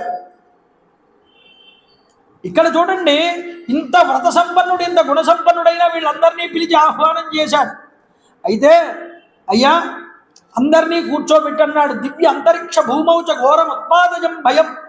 ఆకాశమునందు, అంతరిక్షమునందు, భూమిపైన సంభవించేటటువంటి మిక్కిలి భయంకరమైన ఉత్పాదముల గురించి, తన శరీరం మీద ప్రభావాన్ని చూపుతున్నటువంటి ముసలితనం గురించి దశరథుడు మంత్రులతో చర్చ చేశాట. అయ్యా, సూర్య అంగారక రాహుభి క్రూర గ్రహవేదలు ఉన్నాయి నీ యొక్క వ్యయస్థానమునందు, ఈ యొక్క జాతక చక్రంలో. కాబట్టి దీనివల్ల నీకు ప్రమాదం జరిగేటటువంటి సూచనలు కనిపిస్తున్నాయి, జాగ్రత్త పడు. ఈ దృష్టి పెట్టుకుని, ఇది విషయాన్ని దృష్టిలో పెట్టుకుని అప్పుడు ప్రజలతో మాట్లాడుతున్నాడు దశరథుడు. అయ్యా, ఈ యొక్క ఇక్ష్వాకు వంశ ప్రభువుల యొక్క పరంపరలో వస్తున్నటువంటి మేమందరము కూడా మిమ్మల్ని అందరినీ ధర్మ మార్గంలో పరిపాలన చేశాం. ఈ శ్వేతఛత్రం కింద, గొడుగు కింద ప్రభువుగా 60,000 సంవత్సరాలు నేను రాజ్య పరిపాలన చేశాను. నా వల్ల మీకు ఎటువంటి లోటు కానీ ఇబ్బంది కానీ జరగలేదని నేను అనుకుంటున్నాను. అయితే వయస్సు రీత్యా ఓపిక తగ్గి కొద్దిగా ఈ శరీరం శుష్కించడం వల్ల ఇక నీ యొక్క బాధ్యతలన్నింటి నుంచి నేను తప్పుకుని ఈ బాధ్యతలని నా ఇంటి పెద్ద కుమారుడు, సకల శుభ లక్షణ సంపన్నుడైనటువంటి రాముడికి అప్పగించాలని అనుకుంటున్నాను. కాబట్టి రేపు పుష్యమీ నక్షత్రం, చైత్రమాసం, శుభయోగం కలిగినటువంటి రోజు, ఆ శుభముహూర్తంలో రాముడికి పట్టాభిషేకం చేస్తాను. అయితే నేను చిరకాలం నుండి వసిస్తూ వస్తున్నటువంటి ఈ రాజ్యభారం ఏదైతే ఉన్నదో దీన్ని రాముడి యందు ఉంచదను. అయ్యా, ఇలా ఉంచడం వల్ల ఈ లోకానికి అంతటికీ శ్రేయస్సు కలుగుతుందేమో అని నేను అనుకుంటున్నాను. అప్పుడు మీరందరూ ఆలోచించండి. మీకందరికీ ఇష్టమైతే మీ అందరి యొక్క హితమైనటువంటి ఆలోచన వల్ల ఎటువంటి పక్షపాతరహితంగా కాకుండా, మధ్యస్థులై ఉండకుండా బాగా చర్చించి మీరందరూ ఒక నిర్ణయానికి రండి అని అడిగాడు దశరథుడు. అడిగితే ఆ సభలో ఉన్న పురోహితులు, సామంతరాజులు, ప్రజలు, ఆఖరికి ఆ యొక్క అరణ్య ప్రాంతాల్లో ఉండే ప్రజలు కూడా ఒకరి చేత మాట్లాడుకున్నారు. మాట్లాడుకుని అందరూ కూడా ఒకటే మాట చెప్పారు దశరథుడికి. ఒక్కసారిగా సభంతా గొల్లు మందిటే. ఏమని గొల్లుమంది అన్నారు? ఇచ్చామోహి మహాబాహుం రఘువీరం మహాబలం గజేన మహతాయాంతం రామం చక్రావృతాననం రమారమణ గోవింద గోవింద. ఆ మాట ఒకళ్ళు ఇలా అని కానీ ఒకళ్ళు అలా అని కానీ అనలేదుట. అందరూ ఒకే మాట మీదకి వచ్చారట. చూడండి, అందరూ అన్ని జాతుల వారు ఒక్కొక్కటి అభిప్రాయం ఒక్కొక్కలా ఉంటుందండి. నీ అభిప్రాయం కుదిరినట్టు నా అభిప్రాయం నీతో కుదరమంటే ఎలా కుదురుతుంది? కాదుట. రాముడి విషయంలో అందరి అభిప్రాయం ఏకపీఠం మీదకి వచ్చేసి వాళ్ళు అన్నారు, ఇచ్చామోహం మహాబాహో, మా అందరికీ అంగీకారమేనయ్యా దశరథ మహారాజా. రామచంద్ర ప్రభువు వారు శత్రుంజయం అనేటటువంటి ఏనుగు మీద వచ్చి పట్టాభిషిక్తుడై ఊరేగుతూ ఉంటే చూడాలని మేము ఎప్పటి నుంచో కూడా కోరుకుంటున్నాం. కాబట్టి రాముడికి వెంటనే పట్టాభిషేకం చేయి అని వాళ్ళందరూ సభలో అరవగానే మనసులో పరమానందభరితుడైపోయాట దశరథుడు. పైకి మాత్రం గాంభీర్యంగానే ఉన్నాడు. ఉండి ఆయన అడుగుతున్నాడు, ఏమయ్యా? శృత్యైవ వచనం యన్మే రాఘవం పతిమిచ్చద రాజాన సంశయో యమ్మే కిమిదం బ్రూతతత్వత. ఓ రాజులారా, ఓ జనపదులారా, ఓ మంత్రులారా, ఓ పురోహితులారా, ఒక్క మాట అడుగుతాను చెప్పండి మీరందరూ అన్నాడు. ఏమిటా మాట అన్నారు? అయితే రాముణ్ణి యువరాజుగా అనగానే మారు మాట్లాడకుండా మీరందరూ సరేనన్నారే. అయితే మొదట నా సందేహం ఏమిటి అంటే, రాముడి యొక్క సద్గుణముల యొక్క ప్రభావమా ఇలా అంగీకరించడానికి, లేదా నేనేమైనా సరిగ్గా రాజ్య పరిపాలన చేయకపోవడం వల్ల అలా అన్నారా? చెప్పండి. పోనీ ఈ స్కీమ్ పెట్టలేదు, ఈ లోను పెట్టలేదు, లేకపోతే ఈ యొక్క రత్నాలు ఏమీ మాకు పెట్టలేదు అని అన్నారా? అన్నీ పెట్టానుగా మీ అందరికీ, అన్నీ దగ్గరుండి చేశానుగా. ఏదైనా ఎక్కడైనా లోపం చేశానా చెప్పండి మీరు. మరి వెంటనే రాముణ్ణి పెట్టేయండి, మీరు పక్కకి తప్పుకోండి అంటారేమిటయ్యా? అంటే రాముణ్ణి ఎందుకు కోరుకుంటున్నారో వాళ్ళు వాళ్ళ నోటి నుంచే తెలుసుకోవాలని అనుకున్నాడు దశరథుడు. ఎందుకంటే పుత్రుడి యొక్క వైభవాన్ని తండ్రి తెలుసుకున్నప్పుడే కదా ఎదుటి వారి ద్వారా ఆ పుత్ర వాత్సల్యం అప్పుడు కలుగుతుంది. అసలైన పుత్ర వాత్సల్యం బిడ్డ పుట్టినప్పుడు కాదు తండ్రికి అసలైన వాత్సల్యం. నలుగురు బిడ్డవాణ్ణి శ్లాఘించినప్పుడు ఆ వైభవం కలుగుతుంది. మీరు గుర్తుపెట్టుకోండి. ఇక్కడ వెంటనే ప్రజలందరూ ఒకే మాట చెప్పారు, రామ సత్పురుషో లోకే సత్యధర్మపరాయణ. రాముడి కన్నా సత్పురుషుడు ఈ లోకంలో మరొకడు లేడండి. సత్యాన్ని ధర్మాన్ని బాసటగా చేసుకుని నడిచేవాడు నీ కుమారుడు. అయ్యా, శత్రువుల్ని కూడా మన్నించేవాడు, సత్యధర్మైక నిరతుడు, ధర్మమును దాని ఫలమును ఆ సంపదని రెండింటినీ ఒకే త్రాటి మీద నడిపేటటువంటి వాడు. ఏదో సంపాదిస్తున్నాము అంటే అధర్మంగా సంపాదించేవాడు కాదు రాముడు. ధర్మాన్ని సంపదని ఒకే తాటి మీద నడిపించేవాడు రాముడు. అందువల్ల రాముడు చంద్రుడి వలె ప్రజలందరికీ కూడా ఆహ్లాదకరుడయ్యా. చేసిన ప్రతిజ్ఞని ఎప్పుడూ కూడా నిలుపుకునేటటువంటి వాడు రాముడు. చక్కని సౌశీల్యం కలిగినటువంటి వాడు, ఇతరుల్ని చూసి అసూయపడేటటువంటి వాడు కాడు రామచంద్ర ప్రభు. స్థిరమైన చిత్తం కలిగినటువంటి వాడు, భక్త పరాధీనుడు, అసూయారహితుడు, వేదశాస్త్రాది సకల విద్యలయందు ఆరితేరినటువంటి వాడు, బ్రాహ్మణోత్తములను సేవించేటటువంటి వాడు, శత్రువుల్ని పరిమార్చగలిగి శక్తి సామర్థ్యములు పొందినటువంటి వాడు. అంతేకాదు గురుకులాల్లో వసించి అధ్యాపకుల వద్ద శిక్షణ పొంది వేదాంగాది విద్యలన్నింటినీ చక్కగా తెలుసుకున్నటువంటి వాడు రాముడు. ప్రజలు ఎంతగా గ్రహించారో చూడండి రాముడి గుణాలు. అంతేకాదు చెప్తున్నారు, క్లిష్ట పరిస్థితుల యందు కూడా ఆయన ధైర్యాన్ని విడిచిపెట్టడయ్యా. అంతేకాదు గ్రామాల యందు కానీ నగరాల యందు కానీ ఒక్కసారి పరీక్షించడానికి వెళ్ళినప్పుడు రామచంద్ర ప్రభు లక్ష్మణస్వామితో వెళ్తూ ఉంటే, అలా వెళ్ళినప్పుడు మళ్ళీ యుద్ధాలకి వెళ్ళినప్పుడు విజయంతో వెనక్కి తిరిగి వచ్చేవాడు కానీ ఎప్పుడూ అపజయాన్ని పొందాడు రాముడు అన్న మాట ఎప్పుడూ మేము వినలేదు అని చెప్పారు. సమరభూమి నుండి రథంపై మదపటేనుపును కానీ మరలి వచ్చిన పిమ్మట నిత్యము ఆత్మీయతతో నేను ఇంత విజయాన్ని సాధించానని గర్వం పొందలేదు. పౌరులందరినీ ఆత్మీయతతో మళ్ళీ పలకరిస్తూ ఉండేవాడు రామచంద్ర ప్రభు. క్షేమ సమాచారాల్ని అడిగి తెలుసుకునేటటువంటి వాడు. గురువుల్ని, మీ శిష్యులు ఎలా ఉంటున్నారు, మీ ఇష్టాపూర్తములు నెరవేరాయా, మీ యజ్ఞములు మీ యొక్క సంస్కారములన్నీ చక్కగా ముందరికి నడుస్తున్నాయా అని అడిగి తెలుసుకుంటాడయ్యా. వ్యసనేషు మనుష్యాణం వృషం భవతి దుఃఖితః ఉత్సవేషు చ సర్వేషు పితేవ పరితుష్యతి. ఎవరైనా ఒక గ్రామంలో కానీ రాజ్యంలో కానీ ఎవరైనా ఇంటిలో కానీ ఏదైనా శుభకార్యం చేసుకుంటే, ఒక ఉత్సవం చేసుకుంటే, ఆ ఉత్సవం దగ్గరికి వెళ్ళి తన ఇంటిలో శుభకార్యం జరిగినట్లు, తన ఇంటిలో ఉత్సవం జరిగినట్లుగా ఎంత ఆనందపడతాడో అంత ఆనందపడతాడు రామచంద్రుడు. ఎందుకని మా ప్రజలు కూడా ఇంత ఆనందంగా ఉన్నారు కాబట్టి నేను ఆనందించాలి అనే ఆనందంతో ఆయన కూడా ఆనందపరచుడై వాళ్ళతో కలిసి ఆ ఉత్సవాల్లో పాల్గొంటూ ఉంటాడు. అయితే వ్యసనేషు మనుష్యాణం వృషం భవతి దుఃఖితః. అయితే ఎవరైనా దుఃఖముల పాలైతే, బాధల్లో ఉంటే, వాళ్ళకంత కష్టం కలిగితే ఆ కష్టాలు చూసి తట్టుకుని వాళ్ళు బాధపడలేక ఏడుస్తున్నటువంటి సమయంలో వాళ్ళ దగ్గరికి వెళ్ళి వాళ్ళని ఓదార్చి వాళ్ళ కష్టాలని తన కష్టాలుగా భావన చేసి తాను కూడా బాధపడతాడయ్యా రామచంద్ర ప్రభు. ఇంతకన్నా కావలసిన మహాపురుషుడు ఎవరు? ప్రజలకు ఇలాంటి రాజు కదా కావాలి. అందువల్ల రాముడిని మేము కోరుకుంటున్నాం. కాబట్టి ఆయనకి తెలియనటువంటి ధర్మము లేదు. దశరథ మహారాజా, మా భాగ్యవశం చేత లోక కళ్యాణకారకుడైనటువంటి శ్రీరాముడు నీకు పుత్రుడై జన్మించాడు. మరీచి మహర్షి పుత్రుడైనటువంటి కశ్యప మహర్షి వలె ఈయన కూడా పుత్రుడికి ఉండవలసినటువంటి సకల గుణాలని కూడా కలిగి ఉన్నాడయ్యా ఈ రామచంద్ర. మరొక విషయం చెప్పమంటావరా దశరథ?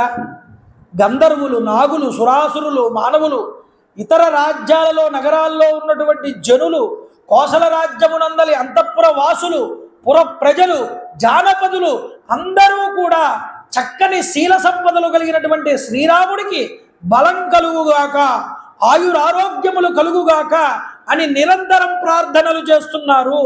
రాముడి ఆరోగ్యం బాగుండాలి, రాముడికి బలం కలగాలి, రాముడు ధైర్యంగా ఉండాలి, రాముడు బాగుంటే మేమందరం బాగుంటాం అని మొక్కులు లేవు ఎవరికి కూడా. అన్ని దేవతల్ని అలా అందరూ ప్రార్థన చేస్తున్నారు, కోరుకుంటున్నారు ఈరోజు మన రాజ్యంలో. అంతేకాదయ్యా, మా ఇంటిలో ఆడవాళ్ళందరూ కూడా మొక్కులు పెట్టుకుంటున్నారు దైవాలకి. ఎందుకు మొక్కులు పెట్టుకోవడం? రాముడే మాకు రాజుగా రావాలి, ఇంకెవరూ మాకు రాజుగా రావడానికి వీలు లేదు, మాకు రామచంద్ర ప్రభువే ప్రభు అవ్వాలి అని ఈరోజు మొక్కులు చెల్లించుకుంటారయ్యా. నువ్వు కనుక రాముడిని కనుక ఈ యొక్క ప్రభువు కింద చేస్తే. కాబట్టి రామ, ఓ దశరథ, మీ జ్యేష్ఠ కుమారుడు అయినటువంటి శ్రీరాముణ్ణి యువరాజు పీఠం మీద మేమందరము కూడా చూచెదముగాక. ఈ మాట చెప్పగానే ఆహా, నా భాగ్యమే భాగ్యం కదా, నా జ్యేష్ఠ కుమారుణ్ణి యువరాజుగా మీరందరూ కోరుకోవడం అనేటటువంటిది ఆనందదాయకం అన్నాడు. ఆ బ్రాహ్మణులు మధుర వచనముల చేత సమ్మానించి సదస్సుల సమక్షంలో వశిష్ఠాది భావదేవుల యొక్క గురువులతో అంటున్నారట, అయ్యా చెట్లు చిగిర్చి ఉన్నాయి, చైత్రమాసం, అందున పుష్యమీ నక్షత్రం కాబట్టి అయ్యా అది రామ పట్టాభిషేకానికి అనువైనటువంటి సమయం కాబట్టి ఓ వశిష్ఠ మహర్షి, దీనికి సంబంధించినటువంటి ఏర్పాట్లన్నీ కూడా మీరు దగ్గరుండి చూడండి అని దశరథ మహారాజు గారు వశిష్ఠ మహర్షి వారికి చెప్పారు. చెప్పగానే వశిష్ఠుడు సకల సంభారాలు కూడా ఏర్పాటు చేయించారు. బంగారం, వెండి, రత్నాలు, పూజాద్రవ్యాలు, వడ్లు, పెసలు, అలాగే ధాన్యములు, తెల్లటి పూలమాలలు, పేలాలు అన్నీ సిద్ధం చేయించమన్నాడు. వింజామర, ధ్వజము, శ్వేతఛత్రము, భద్రగజము, ఊరేగింపుకి, పట్టాభిషేకానికి ఇవి చాలా ముఖ్యం, వీటిని ఏర్పాటు చేయమన్నాడు. బంగారపు తొడుగులు కలిగినటువంటి వృషభాన్ని ఒకదాన్ని తీసుకురమ్మన్నారు. రేపటి ప్రాతకాలానికల్లా అవన్నీ ఇక్కడ సిద్ధంగా ఉండాలి. సమస్త రాజగృహముల యందలి, నగరముల యందలి ప్రజల యొక్క ప్రతి గృహమునందు కూడా వాకిళ్ళు గుమగుమలాడుతూ చందన గంధముల పూతలతో, చక్కని పూలమాలలతో అలంకరించబడి ఉండాలి. చక్కగా రస్తాలన్నీ కూడా తడిపి ముగ్గులు పెట్టి ముత్యాల తోరణాలతో సిద్ధం చేసి ఉంచమని చెప్పాడు. వేల కొలది బ్రాహ్మణులకు సరిపోయేంతగా గడ్డ పెరుగుతో కూడుకున్నటువంటి దద్దోజనాలన్నీ కూడా సిద్ధం చేయించమన్నాడు. రేపు సూర్యోదయం కాగానే స్వస్తి వచనాలన్నీ కూడా జరుగుతాయి కనుక బ్రాహ్మణులందరినీ ఆహ్వానించమన్నాడు. వారికి సముచితమైన ఆసనాలు ఏర్పాటు చేయమన్నాడు. కాబట్టి ప్రతి గృహంలో కూడా ఇంటిపైన పతాకాలు ఎగరవేయాలి అని చెప్పారు. ఇది ధర్మానికి చిహ్నము అని చూపించారండి. అంతేకాదు వీధి కూడళ్లలోనూ దేవాలయముల యందు ఉన్నటువంటి దేవతలకి విశేషంగా అన్నాలని మోదకాలని నైవేద్యాలుగా సమర్పించండి అందరూ కూడా అని గొప్పదైనటువంటి ప్రచారం చేశారు. పుష్పమాలలు దక్షిణల్ని వేరువేరుగా సిద్ధం చేయించమన్నారు. తాంబూలాల్ని పెద్ద పెద్ద ఖడ్గాల్ని దాల్చి యోధులందరూ పరిపూర్ణమైనటువంటి పరిశుభ్రమైన వస్త్రాలు ధరించి నడుముకి ఖడ్గాలు కట్టుకుని సిద్ధంగా ఉండాలి. అంతేకాదు రాజభవనానికి ఈ విధంగా చెప్పి అయ్యా ఈ విధంగా అన్ని ఏర్పాట్లు చెయ్యండి అని వశిష్ఠుల వారు ఆజ్ఞ ఇచ్చి అక్కడి నుంచి వెళ్ళిపోయారు. అయితే ఈలోపు వచ్చి అన్ని పనులు సక్రమంగా పూర్తి చేయిస్తున్నాం అని వాళ్ళందరూ కూడా వచ్చి చెప్పారట, భటులందరూ కూడా దశరథ మహారాజు గారు. అయితే దశరథ మహారాజు గారు సంతుష్టుడయ్యాడు. సంతుష్టుడై సకల విద్య సుశిక్షితుడైనటువంటి రామచంద్ర ప్రభువుని వెంటనే ఇక్కడికి తీసుకురా సుమంత్ర అని సుమంత్రుడిని పంపించారు. సుమంత్రుడు పంపితే రామచంద్ర ప్రభు వారికి దగ్గరికి వెళ్ళి సుమంత్రుడు చెప్పాడు, మీ నాన్నగారు పిలుస్తున్నారండి అని. వెంటనే సుమంత్రుడు చెయ్యందించగా రథాన్నెక్కి రామచంద్ర ప్రభు దశరథుడి యొక్క భవనానికి వస్తూ ఉంటే భవనం పైనుంచి రథం మీద వస్తున్నటువంటి రామచంద్ర ప్రభువుని చూసి ఆనందపడిపోయాట దశరథుడు. నా పెద్ద కుమారుడు ఇక రేపే ఆనందంగా హాయిగా అంబారీ మీద కూర్చుని శత్రుంజయమనేటటువంటి ఏనుగు మీద ఆ పురవీధుల్లో ఊరేగుతూ ఉంటే నా కళ్ళకి ఉండేటటువంటి పండగ అంతా ఇంత కాదు అని ఆనందపడిపోతున్నాడు దశరథుడు. చూడండి, సుమంత్రుడు చేయి ఇచ్చి సుమంత్రుడికి రథం దిగి కిందకి వచ్చి రామచంద్ర ప్రభు వారు దశరథ మహారాజు గారి దగ్గరికి వచ్చారు. వెంటనే ప్రవర చెప్పి అయ్యా నాన్నగారు రామవర్మని వచ్చాను అని చెప్తే దశరథ మహారాజు గారు ఒక ఉన్నతమైన ఆసనం మీద కొడుకుని కూర్చోబెట్టి రామచంద్ర ప్రభువుతో చక్కగా మాట్లాడుతున్నారు. నాయనా, చక్కగా అలంకరించబడినటువంటి అద్దంలో పురుషులు తమ బింబాన్ని చూసుకుని ఆనందించబడినట్లు రాముడిలో తను యుక్త వయస్సులో ఉన్నప్పుడు ఎలా ఉండేవాడో అలా నా కొడుకున్నాడు అని చూసుకుని దశరథుడు ఆనందించాట. ఒక్కసారి రెండు భుజాలు పట్టుకుని రాముడిని చూసుకుని దశరథ మహారాజు గారు ఆనందించి అంటున్నారు, యతస్త్వయ ప్రజాశ్చేమా స్వగుణై అనురంజితా తస్మాత్వం పుష్యయోగేన యవ్వరాజ్యం అవాప్నుహి. అయ్యా మీ అమ్మ అన్ని విధాలుగా కూడా నాకు చాలా తగినటువంటి అర్ధాంగి రామ. ఆమె గుణాలన్నింటినీ అందచందాలన్నింటినీ పుణికిపుచ్చుకుని నాకు పుత్రుడిగా ఉదయించావయ్యా రామ నువ్వు. కాబట్టి నీ గుణముల ద్వారా ప్రజలందరినీ కూడా రంజింపజేశావు. కాబట్టి రేపే పుష్యమీ నక్షత్రం. ఆ నక్షత్రం రోజున నిన్ను యువరాజుగా పట్టాభిషేకం చెయ్యాలని నేను సంకల్పం చేశాను. నా సంకల్పానికి మంత్రి పురోహిత సామంత పుర వర్గముల వారందరూ కూడా అంగీకారాన్ని తెలిపారు. కాబట్టి నీ మీద వాత్సల్యంతో నేను తండ్రిగా చెప్పవలసినటువంటి మాటలో నీకు కొన్ని విషయాలు చెప్తాను వినవయ్యా. ఎందుకంటే తస్మాత్ పుత్ర మనుశిష్టం లోక్యామాహుస్తస్మాత్ ఏన మనుశాసతే అని మనుస్మృతిలో మాట.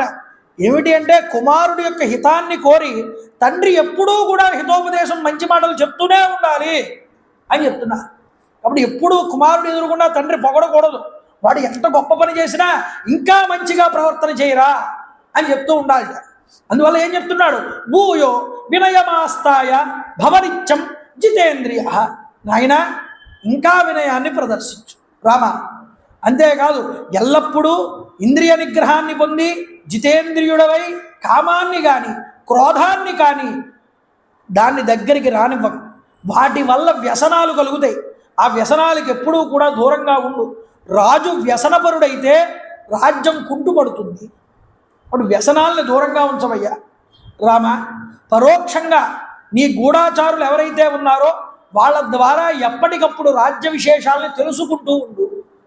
అంతేకాదు దానికి తగినట్టుగా వ్యవహరించు. ప్రజల నుండి ఇతరముల వారి నుండి వాస్తవాల్ని ఎరిగి రాజ్య పరిపాలన చేయవయ్యా. కోష్టము ఆయుధగారము ధనధాన్యాదులతో ఎప్పుడు నిండి ఉండేలాగా చూసుకో అని చెప్పాడు. కాబట్టి ఈ విధంగా రాముడికి రాజ్య పరిపాలనకి కావలసిన మంచి మాటలన్నీ చెప్తే బయట నిలబడి ఉన్నట్టు రాముడి మిత్రులు కొంతమంది దశరథ మహారాజు గారు చెప్పిన మాట వినగానే వాళ్ళు పరుగున వెళ్ళి కౌసల్యా మందిరానికి కౌసల్యాదేవితో ఈ విషయాన్ని చెప్పారు. ఆవిడ పరమానంద భరితురాలై బ్రాహ్మణులకు అన్నీ కూడా దానాలు చేసింది. ఇన్నాళ్ళకి పరమేశ్వరుడు నా కోరిక తీర్చాడు, నా రాముడు పట్టాభిషిక్తుడు అవుతున్నాడు. ఆవిడ ఆనందం ఆవిడది. సరే, తండ్రి గారి దగ్గర సెలవు తీసుకున్నాడు. అమ్మగారికి ఈ విషయం చెప్పాలనుకున్నాడు. రామచంద్ర ప్రభు వారు కూడా వెళ్ళి తన తల్లిగారికి ఈ విషయాన్ని చెప్పాడు. ఆ తరువాత అక్కడి నుంచి ఆ యొక్క సీతాదేవి యొక్క ఆయన భవనానికి వచ్చాడు. వచ్చి ఉండగా తన మిత్రులందరూ కూడా వచ్చి రాముడితో మాట్లాడుతున్నారు. వాళ్ళతో ఆనందంగా మాట్లాడుతూ ఉండగా వెంటనే రామచంద్ర ప్రభు వారిని మళ్ళీ తీసుకురమ్మని దశరథ మహారాజు గారు కబురు పెట్టారు సుమంత్రుడిని. అయితే సుమంత్రుడు వెళ్ళాడు, మళ్ళీ రామచంద్ర ప్రభు వారిని తీసుకొచ్చాడు. తీసుకొస్తే విషయం చెప్పాడు. నాయన, ఇంత గమ్ముని తండ్రి గారు రాజ్య పట్టాభిషేకం చేయడానికి కారణం ఏమిటి అని ఆలోచన చేస్తావేమో, అలా అక్కర్లేదు. ఎందుకంటే నువ్వు అలా అడగవు నన్ను, కానీ చెప్పాల్సిన బాధ్యత నాకున్నది. సూర్య అంగారక రాహుభి ఆవేదయంతి దైవజ్ఞాః. దైవజ్ఞులు నా జాతకంలో క్రూరగ్రహాలు నా యొక్క దృష్టి మీద పడిందని, నాకు చాలా కీడు కానీ, ప్రభువుకి ఏదైనా ఇబ్బంది కానీ లేదా మృత్యువు కానీ సంభవించవచ్చు అని చెప్తున్నారు. అది జరిగే విధంగా లోపే నువ్వు పట్టాభిషిక్తుడు అవ్వాలని నేను కోరుకుంటున్నాను. అంతేకాదు మరొక విషయం ఏమిటి అంటే, చెప్పాల్సిన విషయం నేను, విప్రోషితస్య భరతో యావదేవ పురాదిత తావదేవ అభిషేకస్తే ప్రాప్తకాలో మతో మమ. భరతుడు ఇక్కడికి రాకుండానే నువ్వు పట్టాభిషిక్తుడే అవ్వాలి. అయ్యో, భరతుడు వచ్చేదాకా ఆగుతాను నాన్నగారు అని అంటావేమో, అలా వద్దు. భరతుడు రాకుండానే నువ్వు పట్టాభిషిక్తుడు అవ్వాలి. ఆయన కంగారు ఏమిటో, ఏం మనసులో ఏ భావన ఉందో అది తర్వాత మనం ఆలోచన చేయాలి. ముందు మాత్రం భరతుడు రాకుండానే నువ్వు పట్టాభిషిక్తుడే అవ్వాలి. అందుకనే తర్వాత మెల్లగా తెలుస్తుంది సోదరుడికి, తెలుసుకున్నప్పుడు వస్తాడు కావాలంటే.